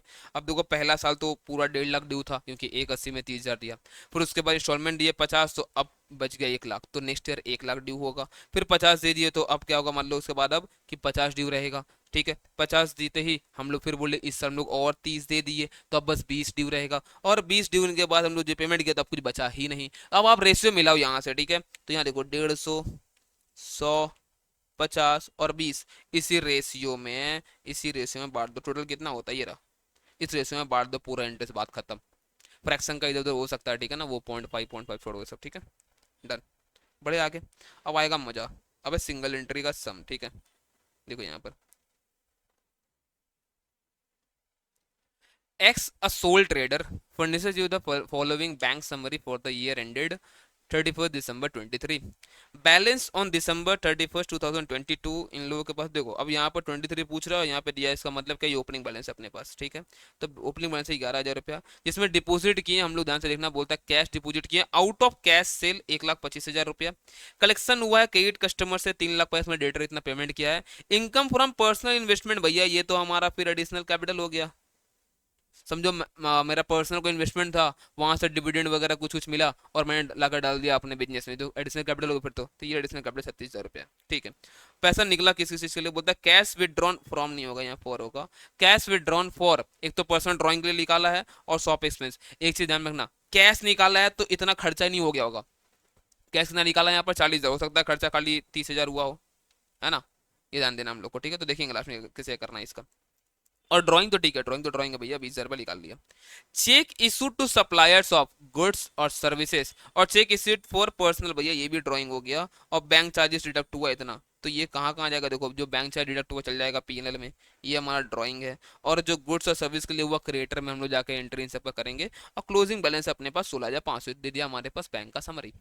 अब बैलेंसेस दिया है, पर ध्यान देना, बहुत अच्छे ध्यान देना, ठीक है। यहाँ पे देखो, यहाँ पर देखो क्या बोला है, x inform you that he had the following assets and liabilities in addition to the bank balance described on 31st December, the stack of which are as under। यहाँ देखो, यहाँ पर ये आपका ओपनिंग डेटा है और ये है क्लोजिंग। ये ध्यान देना, क्लोजिंग यहाँ पर पहले देकर रखा है, ये गलती ना हो जाए। देखो ये ना अक्सर देखना कैश फ्लो में, आप ग्रुप 2 जो लोग पढ़ रहे होंगे ना कॉर्पोरेट अकाउंटिंग, वहाँ कैश फ्लो में देखना अक्सर ऐसा होता है, बट यहाँ पर भी खेल गया है। ठीक है, यहाँ पर दे दिया पहले क्लोजिंग, और एग्जाम में जल्दी जल्दी में गलती हमसे हो सकता है, तो कभी भी अगर ऐसा दिखे तो आप पेंसिल लो और पेंसिल से ना इसको मार्क कर पहले लिखो कि ये क्लोजिंग है, ताकि गलती ना हो। तो जब पेपर पढ़ते हैं तब तो दिखता हम लोग को, तब तो हम लोग को दिखता रहेगा कि हाँ भाई ये क्लोज, उस समय तो माइंड तो क्लियर रहता है, पहले का 15 मिनट माइंड तो शांत रहता है।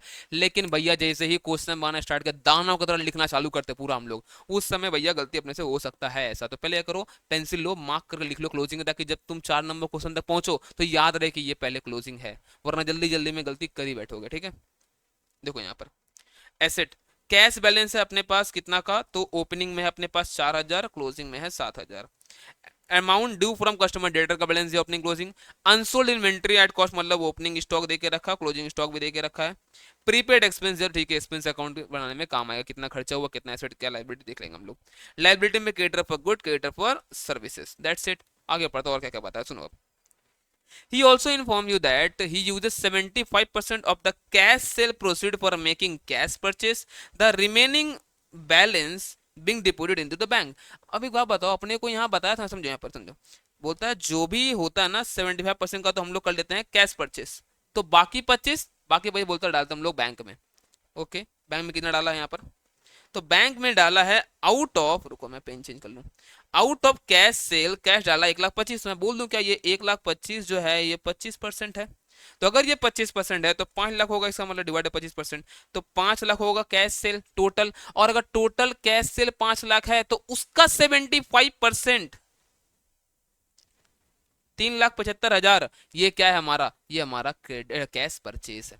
पहला बात तो ये से ये हमारा क्लियर हो गया कि इसका मतलब टोटल समझो, टोटल कैश सेल जो है वो है 5 लाख, कैश परचेज जो है इसका 75% मतलब 375 है। ये दो चीज पहले क्लियर हुआ, ये एक एडजस्टमेंट से। ठीक है, he had allowed cash discount of 5,000 to his credit customer, debtor account में डिस्काउंट दे, तो एक तो पीएल में खर्चा भी जाएगा और साथ ही साथ डेटर अकाउंट जब बनाएंगे वहां पर भी जो क्रेडिट सेल निकालना है हम लोग को ना, डेटर अकाउंट बना के वहां चल जाएगा पर प्रॉम्प्ट पेमेंट। ठीक है, he was allowed cash discount 7,000 by his supplier, तो ये डिस्काउंट रिसीव्ड है हमारा 7,000 रुपया। ठीक है, कलेक्शन जो हुआ क्रेडिट कस्टमर से एंड पेमेंट सप्लायर हुआ वो सबका सब चेक से ही हुआ है, तो मतलब कैश में कुछ हम लोग यहाँ पर ना लिए ना दिए। ठीक है, जो कैश में परचेज हुआ कैश में सेल हुआ। ठीक है, जो क्रेडिट में हुआ सबका सब फिर कैश हम लोग चेक से ही किए। ठीक है, X asks you to show his capital account and prepare receipt and payment account for the end of 31st December 23. Okay.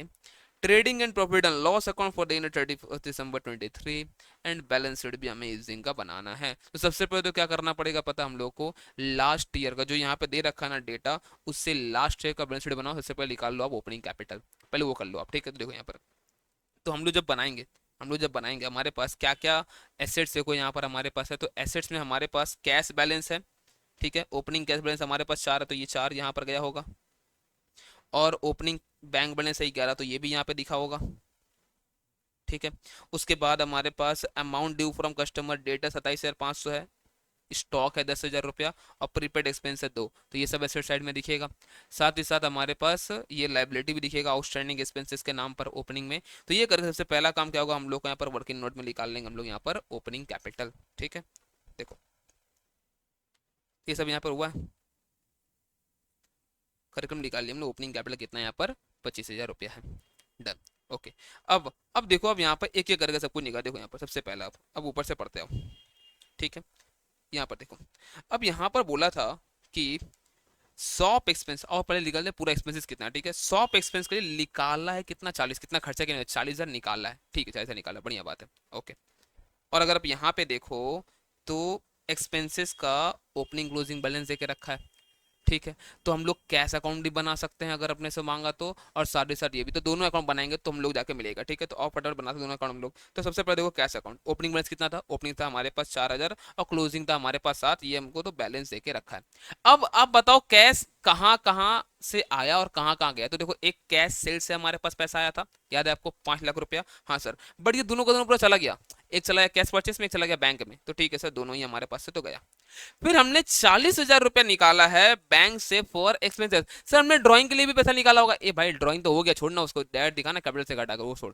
जो बिजनेस में उसका बताना तो मेरे को। तो 40,000 रुपये ये हमारा हमारा कॉन्ट्रा एंट्री रहा होगा यार कैश बुक में। तो ये 40,000 रुपया हम लोग निकाले हैं, बट खर्चा क्या पूरा हुआ है? नहीं, क्योंकि देख लो 7,000 तो बचा हमारे पास। तो जितना बैलेंसिंग फिगर है उतना हम लोग खर्च एक्चुअल में किए हैं। तो पेमेंट जो हुआ है हमारा, पेमेंट जो यहाँ पर हुआ है 37 हुआ है। अब आप समझो, अगर पेमेंट 37 हुआ है तो क्या पूरा का पूरा वो खर्चा होगा? ना बाबा ना। पहले आपने कितना पेमेंट किया आप देख लो। तो आप देख लो यहाँ पे कैश से आपने पेमेंट किया है 37, आपने चेक से दिया है आपने 40, टोटल आपने ये दिया है। ठीक है सर, ये दिया है। अब यहां देखो आपकी आउटस्टैंडिंग कितना था, प्रीपेड कितना था। आप अगर चाहो तो आप अकाउंट बना के भी कर सकते हो, एडलेस कर सकते हो। आपको निकालना है कितना रुपया खर्चा है। तो आप मुझे एक चीज बताओ, जो इस साल का आउटस्टैंडिंग है, भले ही पेमेंट नहीं हुआ, खर्चा इस साल का है। आप सोचो इस साल का आउटस्टैंडिंग है बट पेमेंट नहीं हुआ, खर्चा इस साल का है मेरा, तो ठीक है सर आउटस्टैंडिंग है इस साल का, इसको हम लोग ऐड करेंगे भले ही पेमेंट नहीं हुआ है। वैसे ही समझो लास्ट ईयर का आउटस्टैंडिंग होगा, सबसे पहले पेमेंट वही हुआ होगा। लास्ट ईयर का आउटस्टैंडिंग सबसे पहले पेमेंट वही हुआ होगा, बट वो इस साल का खर्चा मेरा है ही नहीं, तो 77 वो इंक्लूड तो होगा, बट वो मेरा खर्चा नहीं। पीएल मनी जहां से अक्रूवल बेस पे हिसाब से, तो भैया उसको आप लास्ट ईयर आप आउटस्टैंडिंग यहां से हटाओ। सो सर हटा दिया मैंने। अब समझो जो लास्ट ईयर प्रीपेड था वो किसके लिए होगा? सर लास्ट ईयर का प्रीपेड है सर इस साल के लिए होगा। अब समझो अगर लास्ट ईयर का प्रीपेड है वो इस साल के लिए होगा, तो आप लास्ट ईयर का प्रीपेड जो है उसको आप यहां पर ऐड करो। ठीक है, यहां पर कुछ एक गलती है, यहां पर ना ये काम करो, इसको 22 करो। ठीक है, तो लास्ट ईयर का प्रीपेड आप यहाँ पर ऐड करो, मैं ठीक करो, भेज दूंगा। ठीक है, देखो यहाँ पर अगर आपको चेक भी करना, देखो यहाँ पर तो प्रीपेड एक्सपेंस देख रहे हो आप, ओपनिंग 22 ईयर, इसको हम लोग को ऐड करना है। ठीक है, वो गलती यहाँ पर आया। डन। तो लास्ट है प्रीपेड ऐड करो, और जो इस साल का प्रीपेड है वो तो हमारे लिए खर्चा ही नहीं, वो तो नेक्स्ट ईयर के लिए खर्चा, उसको हटाओ यहाँ से। तो इस साल का प्रीपेड हम लोग यहाँ से हम लोग हटा देंगे 3,000 रुपया करके। ये जो नेट अमाउंट आया 77, ये हमारे पीएनएल में जाएगा। और ये नोट हम लोग पहले ही देख लेते cash cell and cash purchase का। डन। अब आते हैं हम लोग क्रेडिट सेल क्रेडिट परचेस निकालना हम लोग। ठीक है, तो कस्टमर का आपको बैलेंस में डेटर का बैलेंस ओपनिंग क्लोजिंग देकर रखा था, हाँ सर दिया था, तो आप पहले लिख लो। ठीक है, ओपनिंग क्लोजिंग बैलेंस क्या है डेटर का। जैसे हमने ये लिखा, अब हम लोग को दिखा था कितना पैसा आया है डेटा से, सम में हम लोग को बता रखा था। तो बाई बैंक और डिस्काउंट हम लोग इन लोग को अलाउ किए, तो बाकी तो हमारा सेल ही क्रेडिट सेल होगा 3,64,500। वैसे ही क्रेडिटर के केस में देख लो कितना हमने पेमेंट किया है, कितना ओपनिंग क्लोजिंग बैलेंस है, कितना उन्होंने डिस्काउंट हमें दिया है। तो देखो यहाँ पर हमारे पास ये ओपनिंग बैलेंस है 28, क्लोजिंग है इतना, हमने पेमेंट किया तो 2 बैंक, हमको डिस्काउंट में 2 डिस्काउंट रिसिप्ट, तो बाकी जो बचा सबका सब हमारे पास क्रेडिट परचेस है। सारा चीज निकल गया। अब आप पुट करो क्या क्या पूछा था। सबसे पहले पूछा आपने से रिसिप्ट पेमेंट, मतलब आपको दिखाना है opening cash bank balance, closing cash bank balance, फिर जहां जहां से पैसा सब कुछ दिखाओ। ये मत दिखना किस ईयर कहेंगे कि रिसिप्ट पेमेंट हमारा कैश बेसिस फॉलो करता है, वो बस यही बोलता है कितना पेमेंट हुआ, कितना हमारे पास पैसा आया है। उसको कोई फर्क नहीं पड़ता किस साल के लिए आया, किस साल के लिए पैसा दिए। आया इस साल तो लिखो, गया इस साल तो लिखो। तो ओपनिंग क्लोजिंग हमारा सबसे पहले कैश बैंक का बैलेंस दिखा दो आप। ठीक है, इसका कहाँ कहाँ से पैसा आया आपके पास, देखो आपके पास पैसा आया है कैश सेल से। ठीक है, आपके पास डेटा से पैसा है, और एक हमारे पास एडिशनल कैपिटल था इतना। पैसा कहाँ कहाँ गया? इस कैश सेल में जो 5 लाख रुपया था उसमें से 3 लाख रुपया तो चला गया यहाँ पर। सर 1,25,000 भी तो गया है। ये मेरे भाई 1,25,000 कैश से निकला बैंक में गया, ये दोनों रिसिप्ट में आता है, तो अलग से एंट्री करने की कोई जरूरत नहीं है। अलग अलग कॉलम मेंटेन करते तो दिखा भी देते, यहाँ तो है भी नहीं। ठीक है, फिर हम लोग पेमेंट किए हैं सप्लायर्स को चेक इशू करके, और पेमेंट किए हैं सर्विसेज। एक तो कैश में किए हम लोग 37 दिखा, कैसे कैसे अकाउंट बना के लिखा हम लोग, और चेक से इतना गया। चार्जेस डिडक्ट हुआ इतना, और बाकी हम लोग किए हैं ड्रॉइंग। डन। और ये इतना क्लोजिंग बैलेंस है। अब ट्रेडिंग पीएल में अगर आते हैं हम लोग को, ओपनिंग स्टॉक क्लोजिंग स्टॉक तो हम लोग को दे रखा था। ठीक है, नीचे यहाँ पर बैलेंस जो दिखा है वहां पर। उसके बाद कैश परचेस हम लोग निकाले, क्रेडिट परचेस हम लोग क्रेडिटर से निकाले, वैसे ही कैश क्रेडिट सेल हमारे पास मिल गया। तो इसके बाद जीपी आया, और जीपी आने के बाद एक हमारे पास डिस्काउंट रिसिप्ट था, फिर एक डिस्काउंट अलाउड, फिर बैंक का हमारा चार्जेस, ये सब हमारा डिडक्ट हुआ, और खर्चा 77 गया था, तो बाकी हो गया हमारा नेट प्रॉफिट। अब कैपिटल ओपनिंग अपने को मिल चुका है 25, उसमें हमारा नेट प्रॉफिट ऐड होगा, उसमें हमारा एडिशनल कैपिटल था ना, वो हमारा इनकम फ्रॉम पर्सनल इन्वेस्टमेंट वो आएगा, और ड्राइंग्स हमारा लेस होगा कितना 75,000, तो आप हटाओ यहाँ सब कुछ। डन हो गया। फिर क्रेडिटर जो क्लोजिंग बैलेंस है वो दिखा दो, प्रीपेड एक्सपेंस का बैलेंस दिखाओ, डेटर दिखाओ, कैश बैंक बैलेंस दिखाओ, स्टॉक दिखाओ, दैट्स इट, खत्म। ठीक है। अब देखो ये सबको ना बना के आपको प्रैक्टिस करना पड़ेगा, ठीक है। ये सब बना के जब तक प्रैक्टिस नहीं होगा तो नहीं होगा। और जो बच्चे हमसे क्लासेस कर रखे हैं, चाहे वो रेगुलर बैच चाहे वो फास्ट ट्रैक बैच, उन सबको पता होगा सब हम लोग क्वेश्चन ऑलरेडी हम लोग कर रखे हैं, ठीक है। वहाँ पर बुक्स, ये जो बुक्स ऑफ एक्स है वहाँ पर था राजेश अ सोल ट्रेडर करके सम था, ऐसा देखना वहाँ पर, ठीक है। आप ये सब कुछ जितना सम हमने किया ना, सब कुछ वहाँ पे था, सब कुछ ईच एंड एवरी सम जो भी यहाँ पर एमटीपी में जो हमारे पास एमक्यू में आया ना, ईच एंड एवरी सम अपने को किया हुआ है फास्ट ट्रैक रेगुलर दोनों में ही, ठीक है। चलो, और कोई बच्चा अगर देख रहा है जो क्लासेस किया तो बच्चा कमेंट करके बताओ किया है कि नहीं किया। हाँ बताओ जल्दी। देखो यहाँ पर, अब पार्टनरशिप फर्म वाज डिसॉल्व्ड, ये हमारा अब क्या देखा पर बोलता है पार्टनरशिप फर्म डिसॉल्व हुआ, बहुत खराब लगा सुन के। Its balance sheet on the date of dissolution was as follows. तो कैपिटल आर्थिक मोहित रूपा ये भी हमारे को किया हुआ समय। देखो जो जो बच्चा ना ऐसा देख रहा है, ठीक है, जो लोग क्लासेस किया, अगर नहीं बता रहा भगवान तुम लोग को देख रहे हो बता रहे हैं, हाँ। मंगलवार का दिन है, झूठ झूठ नहीं बोलोगे, ठीक है, लिखो बताओ, ठीक है, तब ना बाकी लोग समझेगा यार क्या हम लोग पढ़ रहे हैं नहीं पढ़ रहे हैं, है ना। ये जो बाकी जो नादाम प्राणी के समझेगा हम लोग पूरा पढ़ रहे कि नहीं पढ़ रहे, जो हमसे क्लासेस नहीं किया है ना। देखो यहाँ पर थोड़ा सा प्रमोशन बनता है कि नहीं बताओ। लोन मोहित और सिंडिकेटर 15,000, ठीक है। तो लोन हम लोग यहाँ से ले रखे हैं मोहित से, और यहाँ पे सिंडिकेटर इतना, तो पार्टनर का लोन है, ठीक है सर। कैश और सन्ड्री एसेट्स, ठीक है। The assets were realise in instalments and payments were made on proportionate capital basis, मतलब हाईएस्ट कैपिटल जिसका रहेगा उस हिसाब से मिलेगा। अच्छा सर यहाँ पे हम लोग को समझ में आ गया सर, हाईएस्ट कैपिटल आर्थिक का पहले उसको मिलेगा फिर मोहित को मिलेगा फिर रूपा।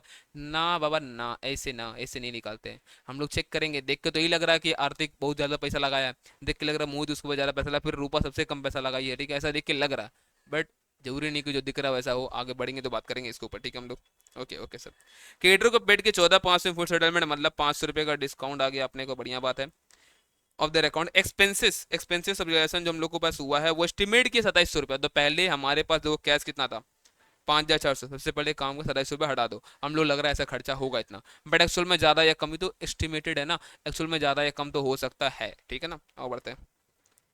But actual amount spend on this account बस कितना है, 2,700 रुपया बच गया। तो जिस दिन ये खर्चा एक्चुअल में गया होगा, ठीक है, सब मिलाकर हम लोग बाकी 700 रुपया हम लोग उस दिन के रिलेशन में लोग ऐड कर देंगे। तो बोलता है अमाउंट जो पेड हुआ 15 सितंबर को हुआ है, तो सितंबर को जहां देखो ये पैसा हमारे पास जो है ना, इसमें 700 रुपया आप उसमें आप ऐड कर देना, ठीक है। Draw up a memorandum of distribution of cash which will realise as follows, क्या क्या। तो 5 जुलाई को हम लोग को 12,600 मिला, फिर 30 इतना, फिर 15 सितंबर को मिला इतना। सब कुछ करने के पहले हम लोग को नोट बनाना पड़ेगा कि देखो पीएसआर कितना। तो बोलता है सर देखो पीएसआर जो है वो 2:2:1 है, ठीक है। तो पहले बात आप ना एक देख लो एक बार कि किसको कितना पैसा मिलेगा, पार्टनर लोग को पहले नोट बना लो चाहो तो, ठीक है, वो सबसे बढ़िया चीज है, ठीक है। अब देखो यहाँ पर अब अगर हम लोग मिलाते हैं एज पर कैपिटल, तो आर्थिक भाई जो है यहाँ पर वो दो हिस्सा के लिए 38,000 लगा रखे हैं, मतलब उन्होंने 19,000 रुपये लगाए एक हिस्सा के लिए, ओके। मोहित जी यहाँ पे 24,000 रुपया लगा रखे हैं दो हिस्सा के लिए, तो मतलब एक हिस्सा के लिए 12,000। और रूपा दीदी जो है वो एक हिस्सा के लिए लगा रखी है 18,000 रुपया। तो ये बाप रे बाप।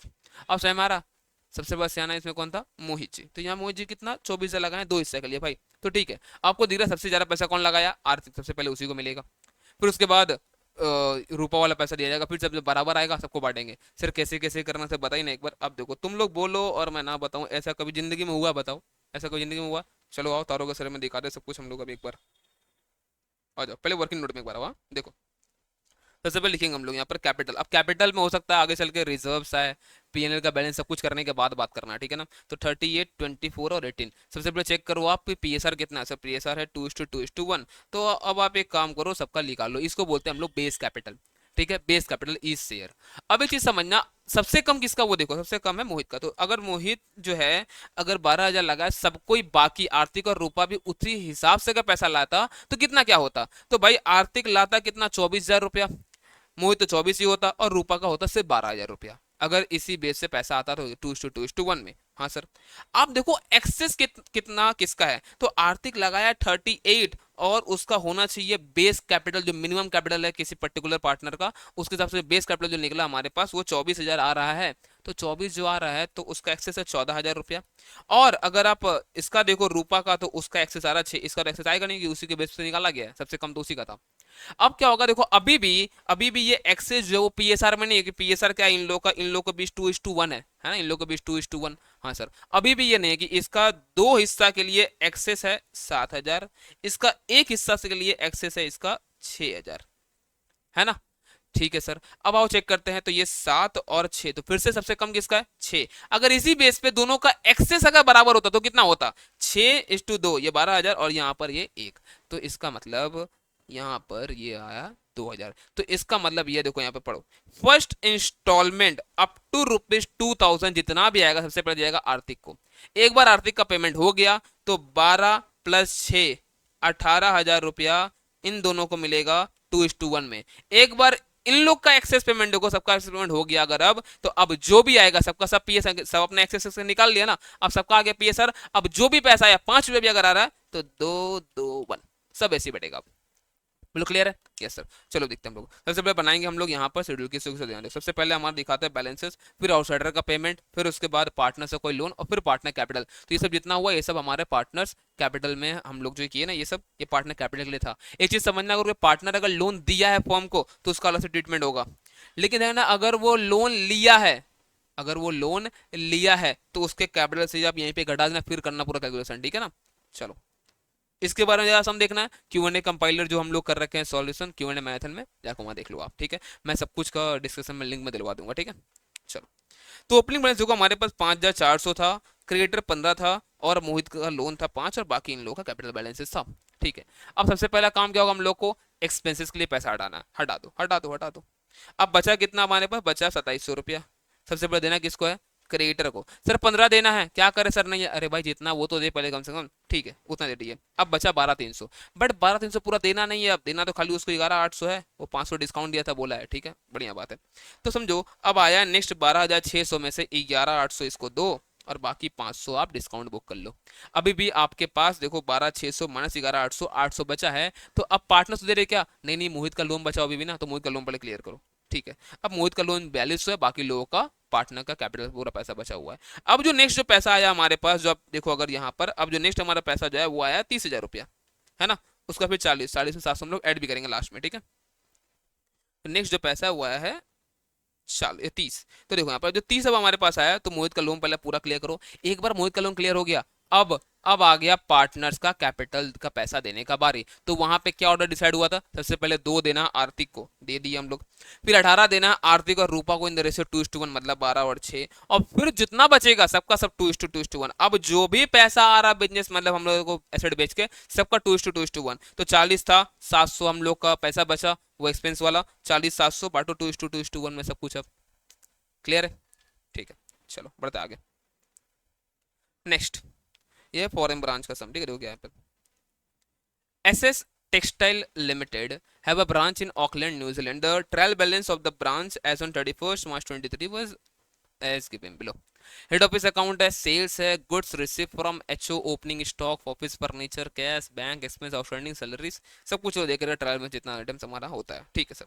बोलता branch account in the head office showed a debit balance of इतना and goods sent to the branch इतना देकर रखा है, क्रेडिट बैलेंस। ठीक है, ऑफिस फर्नीचर एक्वायर्ड हुआ 2021 में, जबकि एक NZ डॉलर जो था वो था ₹80 का।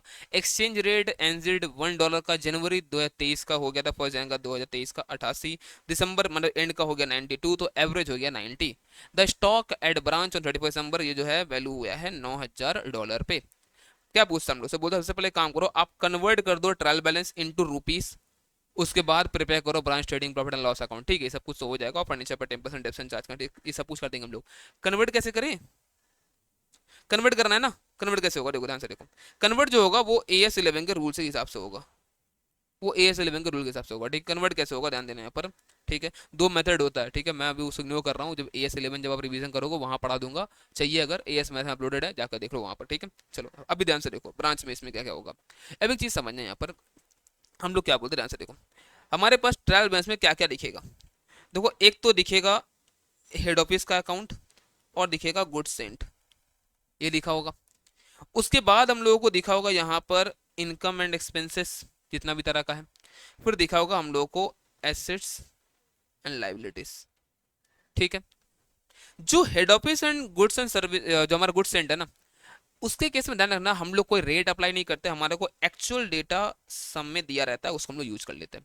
जितना भी इनकम एक्सपेंस अपने को नॉमिनल अकाउंट जितना भी दिख रहा है इनकम एक्सपेंस वाला, वो सब में काम करें पता है कि हम लोग उन सब में हम लोग यूज करते हैं average rate. Sir average rate क्यों? ओपनिंग क्लोजिंग क्यों नहीं? क्योंकि देखो किसी एक दिन का डेटा तो है नहीं है, इनकम किसी एक दिन तो हुआ नहीं है, एक्सपेंस किसी एक दिन में होने, पूरे साल में थोड़ा तो होता ही गया, तो हम लोग बोलते हैं एवरेज ले लो। एक्चुअल में क्या करते हैं हम लोग, एक्चुअल डेटा पूरा लेते हैं हम लोग, बट यहाँ पर छोड़ो, अभी यहाँ क्या करेंगे हम लोग, एवरेज ले लेंगे, चलेगा। एसेट्स लाइबिलिटीज में जितना भी लाइबिलिटीज है इन सबको करो क्लोजिंग बैलेंस। एसेट्स में दो होगा, फिक्स एसेट्स और एक हमारा अदर, ठीक है। जितना फिक्स एसेट है ना, fix asset and related depreciation thereon, ये जिस दिन एसेट परचेस किया गया था उस दिन का आपको रेट देखना पड़ेगा, एसेट का परचेस डेट का रेट। और लाइबिलिटी वाले में तो हम लोग बोलेंगे क्लोजिंग, और अदर में भी बोल देंगे हम लोग, अदर एसेट सब कुछ हम लोग क्लोजिंग। दैट्स इट, है ना। चलो आओ देखते हैं क्या है।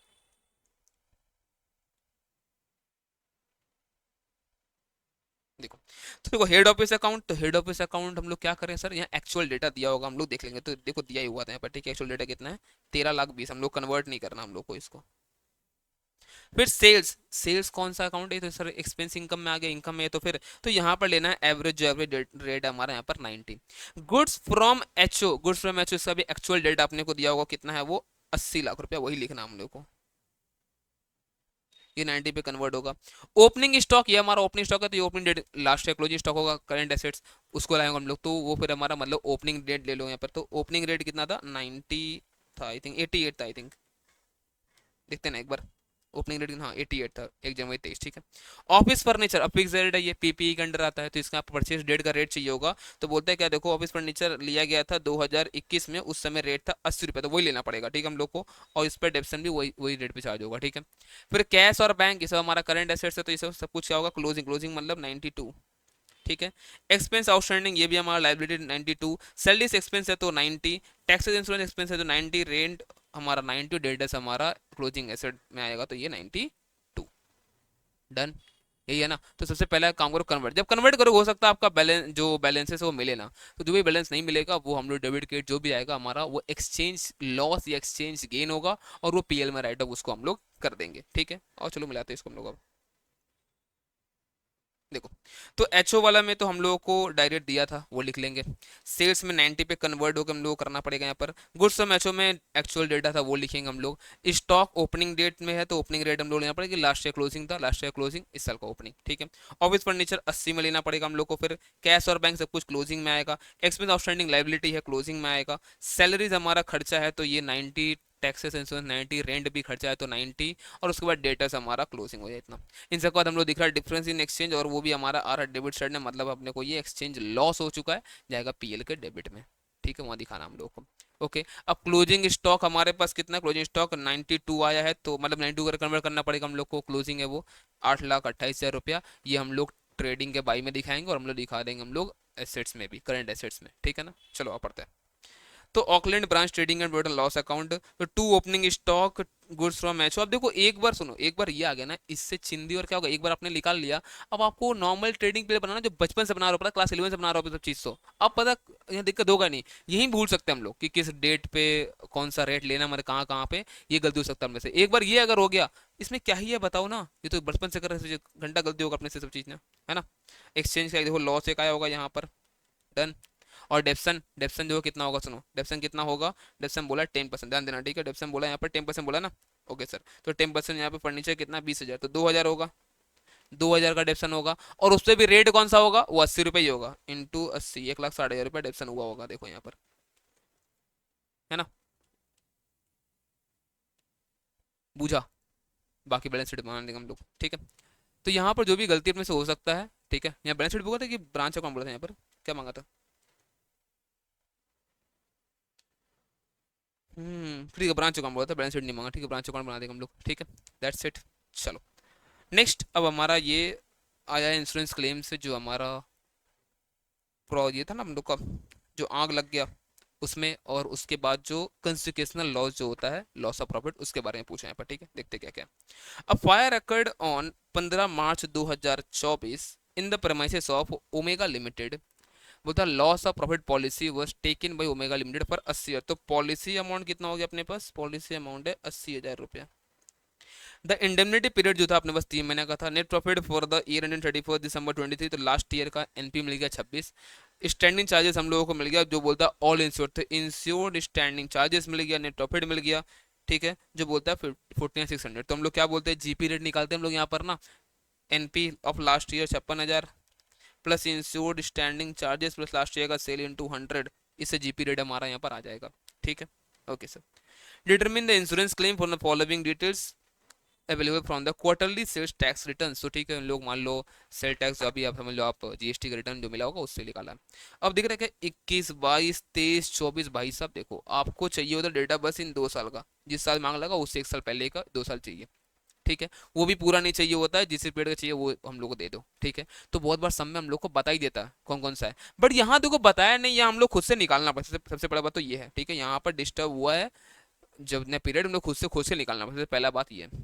दूसरा, जब भी आपको 3-4 साल का डेटा दे, आपको एक हिंट मिल जाना चाहिए, पता है क्या, कि हम लोग को ट्रेंड निकालना पड़ सकता है।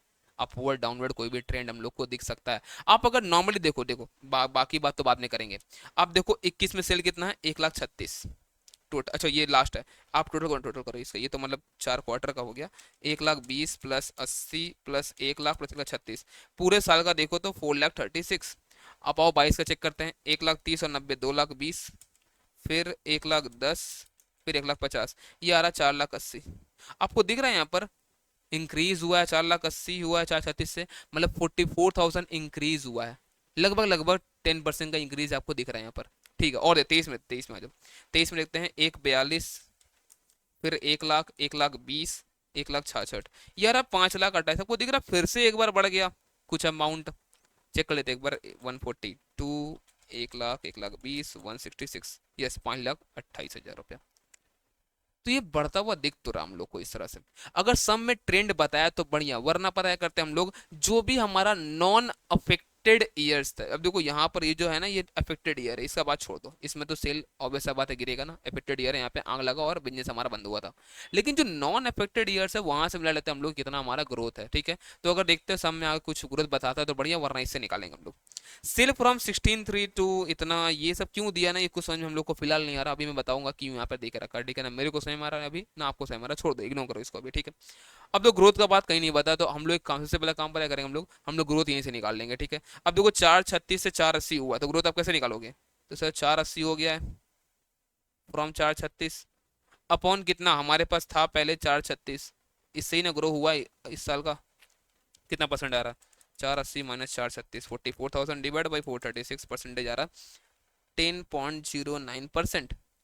ठीक है, एक और साल का देखते हैं हम लोग, 4,80 से 5,28, तो 4,80 से 5,28 कितना बनता है, 5,28 divide by minus 4,80 divide by 4,80 into 100, ये तो पक्का पक्का 10% आ रहा है ना। देखो ना यहाँ पर 48, 528 माइनस 4,80 डिवाइड बाई 4,80, हाँ ये 10% आ रहा है, तो अप्रॉक्स 10% का ग्रोथ तो है। तो हम लोग भी ये एक्सपेक्ट किए होंगे ना कि नेक्स्ट ईयर हमारा इतना ग्रोथ होगा। अब देखो सब में ना और कुछ एडिशनल एक्सपेंस वगैरह कुछ है ही नहीं, खाली हम लोगों को ना अगर निकालने आ गया दो चीज, एक तो स्टैंडर्ड टर्नओवर और एक एनुअल टर्नओवर, साथ में एक्चुअल टर्नओवर निकाल लिया अगर, तो पूरा सम बन गया आसानी से एकदम।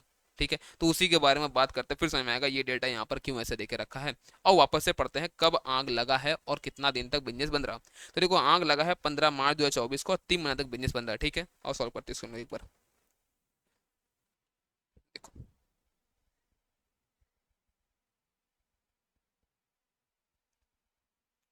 तो यहाँ कैलेंडर ईयर देके रखा है, तो ये समझ लो अपना 2023 का ओपनिंग, ये 2024 का ओपनिंग, मतलब हमारा यही 2023 का क्लोजिंग भी तो हो जाएगा।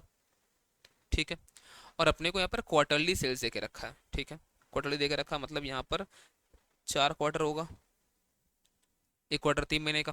तो पहले होगा हमारा जैन फेब मार्च, फिर अप्रैल मई जून जुलाई अगस्त सितंबर अक्टूबर नवंबर दिसंबर। सेम यहाँ भी ऐसे ही दिया होगा, है ना। अब समझो यहाँ पर जो डिस्टर्ब जो हमारा पीरियड है वो कब से कब तक है, डिस्टर्ब पीरियड कब से कब तक है, तो हमारा जो डिस्टर्ब पीरियड है वो 15 मार्च, वहां पर आग लगा है तो 15 मार्च, तब समझो जैन फेब मार्च इसके अंडर आ जाएगा ये 15 मार्च, तो यहाँ पर आग लगा है, इससे 3 महीना बिजनेस बर्बाद हुआ यहाँ से, मतलब 15 जून यहाँ तक, 15 जून तक बिजनेस बर्बाद हुआ है। और सेम पीरियड में हम लोग चाहिए होगा यहाँ पे स्टैंडर्ड सेल्स, है ना, सेम अगर आप देखो आप यहाँ पे भी 15 मार्च, और यहाँ से यहाँ तक मतलब 15 जून, इस चाहिए होगा हम लोग को स्टैंडर्ड पीरियड यहाँ पे। सबसे पहले तो वो देखते हैं। ठीक है, आओ चेक करते हैं।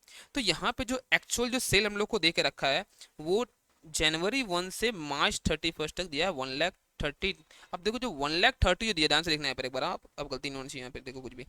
तो यहाँ से यहाँ तक का अपने को दिया है 1,30,000, है ना।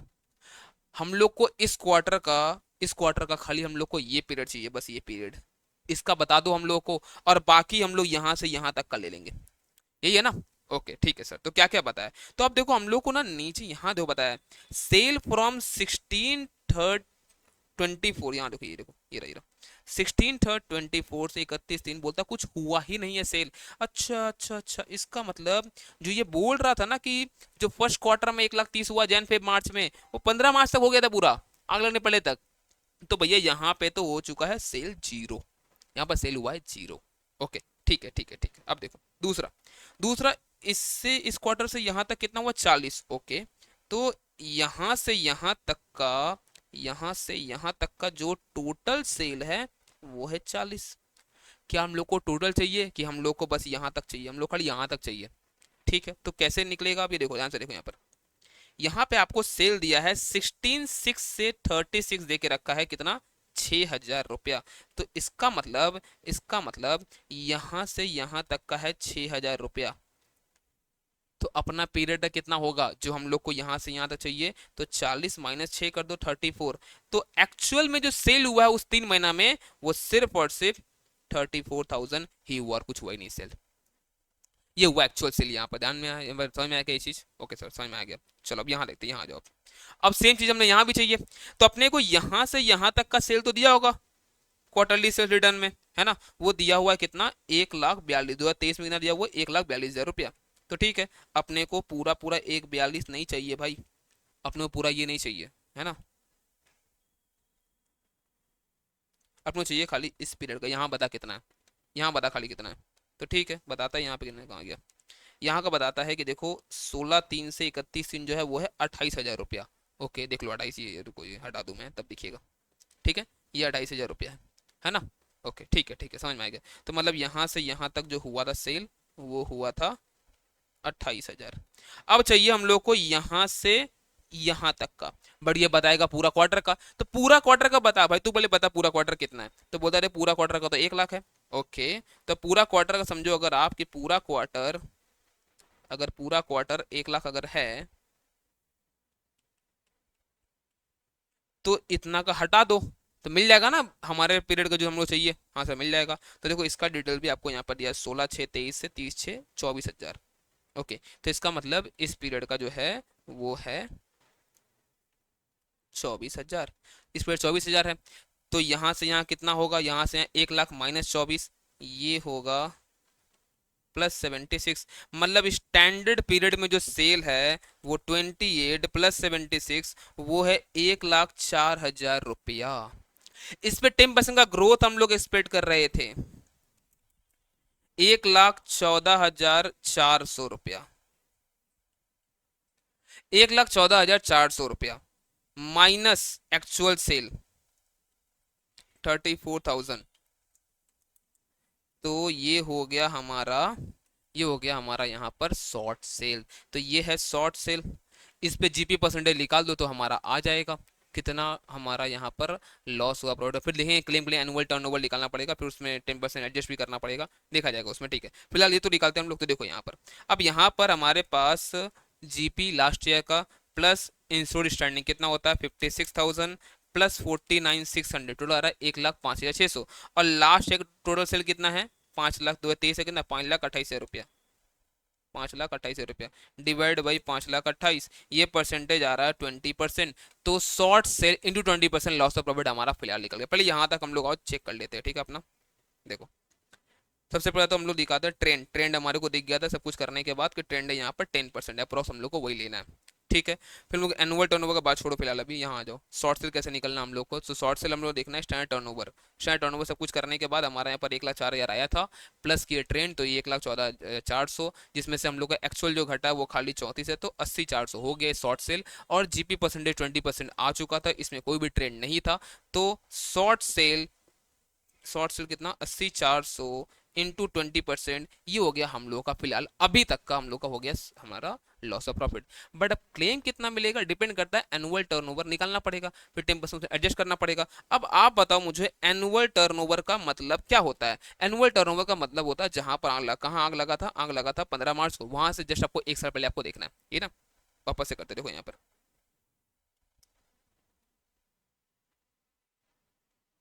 अरे भाई हटेगा।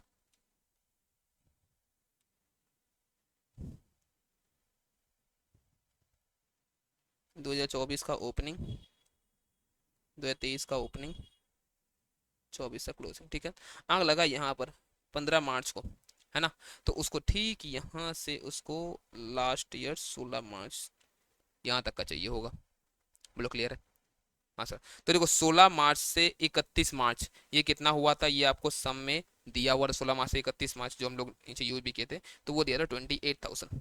फिर उसके बाद जो हम लोग बाकी क्वार्टर्स का ले लेंगे, तीनों का ले लेंगे हम लोग, ठीक है। ये सब कुछ ले लेंगे हम लोग जब से, अब देखो तीनों क्वार्टर उसका लिए, लास्ट क्वार्टर भी जब लेंगे ना, तो लास्ट क्वार्टर में पूरा आ जाएगा 31 मार्च। हम लोग पूरा लेना है कि 15 मार्च तक लेना है? सिर्फ 15 मार्च तक लेना है। बट हम लोग देखे थे कि करंट डे तो 2024 तक 15 मार्च का कुछ सेल हुआ ही नहीं था, तो हम लोग लेस कुछ ही नहीं किए, एनुअल टर्नओवर हमारा निकल गया, है ना। तो ये 5,44,000, बट ये 5,44,000 तो एनुअल है, इसमें 10% एडजस्ट भी तो पहले होगा अभी, ठीक है। तो हम लोग 10% एडजस्ट भी इसमें हम लोग कर देंगे। तो 544 इंटू 110%, देखो 544 इंटू 110%, ये है एनुअल टर्नओवर एडजस्टेड, एडजस्टमेंट करने के बाद 598,400। अब 598,400 उसके ऊपर अगर जीपी परसेंटेज आप लगा दो अगर इंटू 20%, तो आपको 1,19,680, आपको इतना का आपको पॉलिसी लेना चाहिए था। आपने कितना लिया है? 80,000, मतलब आप अंडर इंश्योर्ड हो। तो 80,000 डिवाइड बाई 1,19,680, इसी रेशियो में हम लोग आज आपको देंगे इसका लॉस का क्लेम। तो आ रहा 10,400 748, 49 ले लो, 1 रुपया फ्रैक्शन 8.6 है। क्लियर है क्या? वैसे तुम लोग आ गए अब। चलो अब छोटा छोटा क्वेश्चन बचा हुआ। थ्योरी मैं छोड़ रहा हूँ अभी, थ्योरी मैं वहाँ से करवा दूंगा, ठीक है, छोड़ो इसको अभी। यहाँ देखो, ये हमारा AS16 का क्वेश्चन आई थिंक, पढ़ते हैं पहले, देखते हैं क्या है। On 14/8 Pushkar limited obtained a loan from RRC Bank of ₹65 lakh to be utilized as under purchase of equipment। अब देख रहे हो आप, परचेज ऑफ इक्विपमेंट, कंस्ट्रक्शन हुआ फैक्ट्री सेट का, एडवांस ये purchase delivery vehicle and working capital के 13 लाख है। बोलता है इन मार्च 24 installation of the machinery was completed and also construction of the factory shade was completed and the machinery installed, बढ़िया बात है। However, the truck was not delivered within इतना। Total interest charge by the bank for the ending 31 March 24 हुई 11.7 लाख, मतलब 11,70,000 रुपया। Discuss how the interest amount would be treated in the financial statement of the company as per AS16। एक चीज ध्यान देना, ठीक है, सुनो। जो हम लोग, जब भी हम लोग कोई इंटरेस्ट हम लोग पे करते हैं, ठीक है, इंटरेस्ट हम लोग पे करते हैं, लोन वोन लेते हैं ना, तो इंटरेस्ट हम लोग पे करते हैं।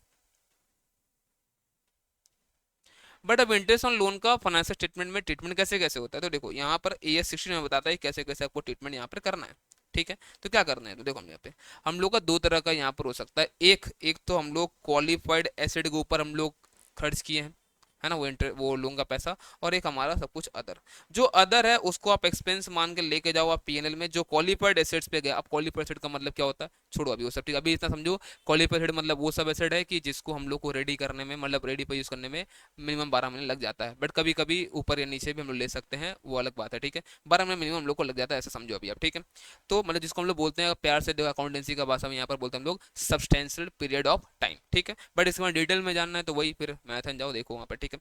अब क्वालिफाइंग एसेट्स जो है यहाँ पर जो देखा हम लोग को, देखे देखो अब यहाँ पर परचेज ऑफ इक्विपमेंट, भाई रेडी टू यूज है ये तो, लाओ और इंस्टॉल करो, यूज करो, कोई फर्क नहीं पड़ता इसको। तो इससे तो क्वालिफाइंग एसेट है नहीं ये। कंस्ट्रक्शन कर रहा फैक्ट्री से, हाँ ये क्वालिफाइंग एसेट हमारा हो सकता है।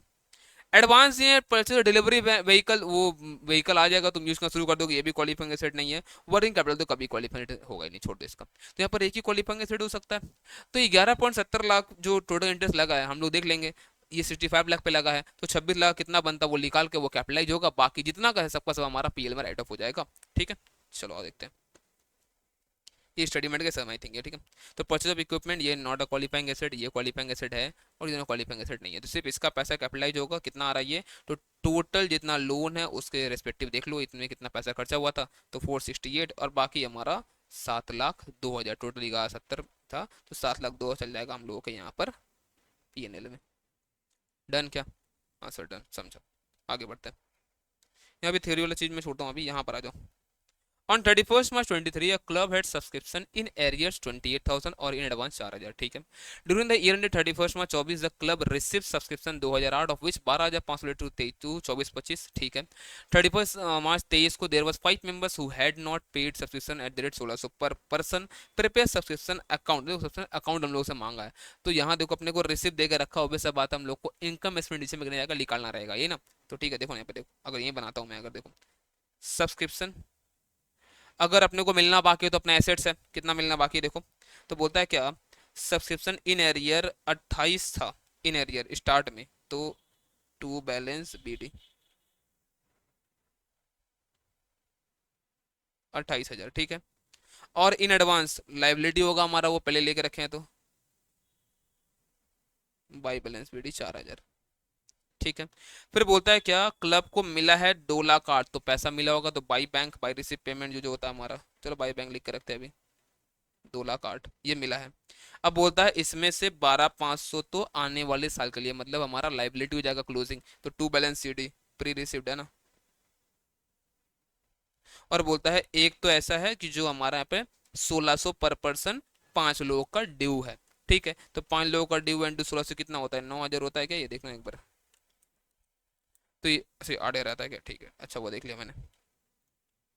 तो 1,600 इंटू 5 8,000 रुपया, तो 8,000 रुपया ड्यू है, ये मिलना बाकी तो एसेट्स है, तो यहाँ पर लिखा दो बाई बैलेंस सीडी। इससे आसान जिंदगी में और क्या चाहिए तुमको बताओ, ठीक है। तो 4,000 प्लस 2,08,000 प्लस 8,000 माइनस 28,000 माइनस 12,500 179,500 जाएगा इनकम एक्सपेंडिचर में। डॉन क्या बुझ गया क्या, आंसर आंसर बुझ गया, ठीक है। देखो वही लिखा है यहाँ पर, दैट्स इट। चलो, तो इसी के साथ ये होता है कंप्लीट। सेट 2 आने दो, मैं सोल्यूशन उसका बना के भी उसका वीडियो मैं बना दूंगा। कॉर्पोरेट अकाउंट का मैं बहुत जल्द इसी वीक में मैं अपलोड कर दूंगा इसका भी। आपको अभी करना है क्या, सुनो, आपको ना इसको खुद से एक बार प्रैक्टिस, आपने देख लिया, आप पूरा पेपर खुद से एक बार आप बनाओ, प्रैक्टिस करो, ठीक है। और जिसको भी कॉन्फिडेंस नहीं आ रहा, ठीक है, मैं बता रहा हूँ Q&A कंपाइलर आपके लिए बहुत हेल्पफुल हो सकता है, ठीक है। आप उसको ले सकते हो यहाँ पर, ठीक है, वेबसाइट पर देखा आपने, वहाँ पर आपके लिए बहुत हेल्पफुल होगा। अगर आपको दिक्कत आ रहा है रिवीजन करने में, आप नोट्स लेकर पढ़ सकते हो। आपके पास अगर किसी फैकल्टी का नोट्स है तो बढ़िया, कोई दिक्कत नहीं है। आपके पास किसी फैकल्टी का ऑलरेडी Q&A कंप्लीट तो लेने की कोई जरूरत नहीं है। आप बस एक काम करो, आप जाकर एक बार आप मैराथन देख लो, Q&A marathon and MCQ marathon करके ना देखना। मैंने लास्ट टाइम MCQ 2 मैंने मैराथन अपलोड किया था सेपरेटली, Q&A मैराथन था ही, मैं 2 मैराथन अपलोड किया था। एक तो था MCQ मैराथन और एक था AS मैराथन, ठीक है। MCQ मैराथन में 30 मार्क्स आपका वो मैंने जीरो करा दिया, ठीक है। वहाँ पे आप जाके एक बार देखो, कुछ आई थिंक कुछ 4 घंटे का वो वीडियो है जहाँ पर ना पूरा चैप्टर वाइज मैंने MCQ करा हुआ है, ठीक है। उसको आप देख सकते हो वहाँ पे जाके। और AS मैराथन भी पूरा AS मैंने पूरा AS समझ लो, मैंने फास्ट ट्रैक कोर्स ही करा दिया फ्री में और कुछ नहीं, ठीक है। पूरा AS मैंने वो करा रखा with question with all concept, ठीक है। और कुछ बच्चे पूछ रहे थे, देखो MCQ बैंक CMA इंस्टीट्यूट ने रिलीज किया है। 1-2 दिन मुझे टाइम दे रहे हैं, बहुत जल्द मैं उसको भी मैं रिकॉर्ड करके अपलोड मैं करवा दूंगा, आपको टेंशन नहीं लेना है। ऐसे मैंने सब कुछ मैक्सिमम कवर करा ही रखा है MCQ वहाँ पर, लेकिन ना कुछ एक एक्स्ट्रा MCQ उसमें इंस्टीट्यूट दे के रखा है, तो अब कुछ बच्चे पैनिक कर रहे हैं, सर कैसे करे कैसे करे। आपको टेंशन नहीं लेना है, आप एक काम करो, आप 2-3 दिन का वेट कर लो, मैं उसको भी अपलोड करवा दूंगा। और देखो बहुत सारा कुछ आने वाला है, मैं ज़्यादा नहीं बोलता इसके लिए, बट चैनल सब्सक्राइब करके रखो, बहुत हेल्प आपको होगा और हमें थोड़ा मोटिवेशन आता है, ठीक है। देख के भाग जाते हो यार आप लोग, पता है 10-12% बच्चे सब्सक्राइब कर रखे, बाकी 80-90% से दिखता है कि 90 मतलब 88% 90% बच्चे ना सब्सक्राइब कर नहीं रहे, देख के भाग रहे हैं। ऐसे नहीं करो यार, ठीक है, दिल से बुरा लगता है भाई, है ना। सब्सक्राइब करके जाना। टाटा बाय बाय, मिलते हैं नेक्स्ट वीडियो में।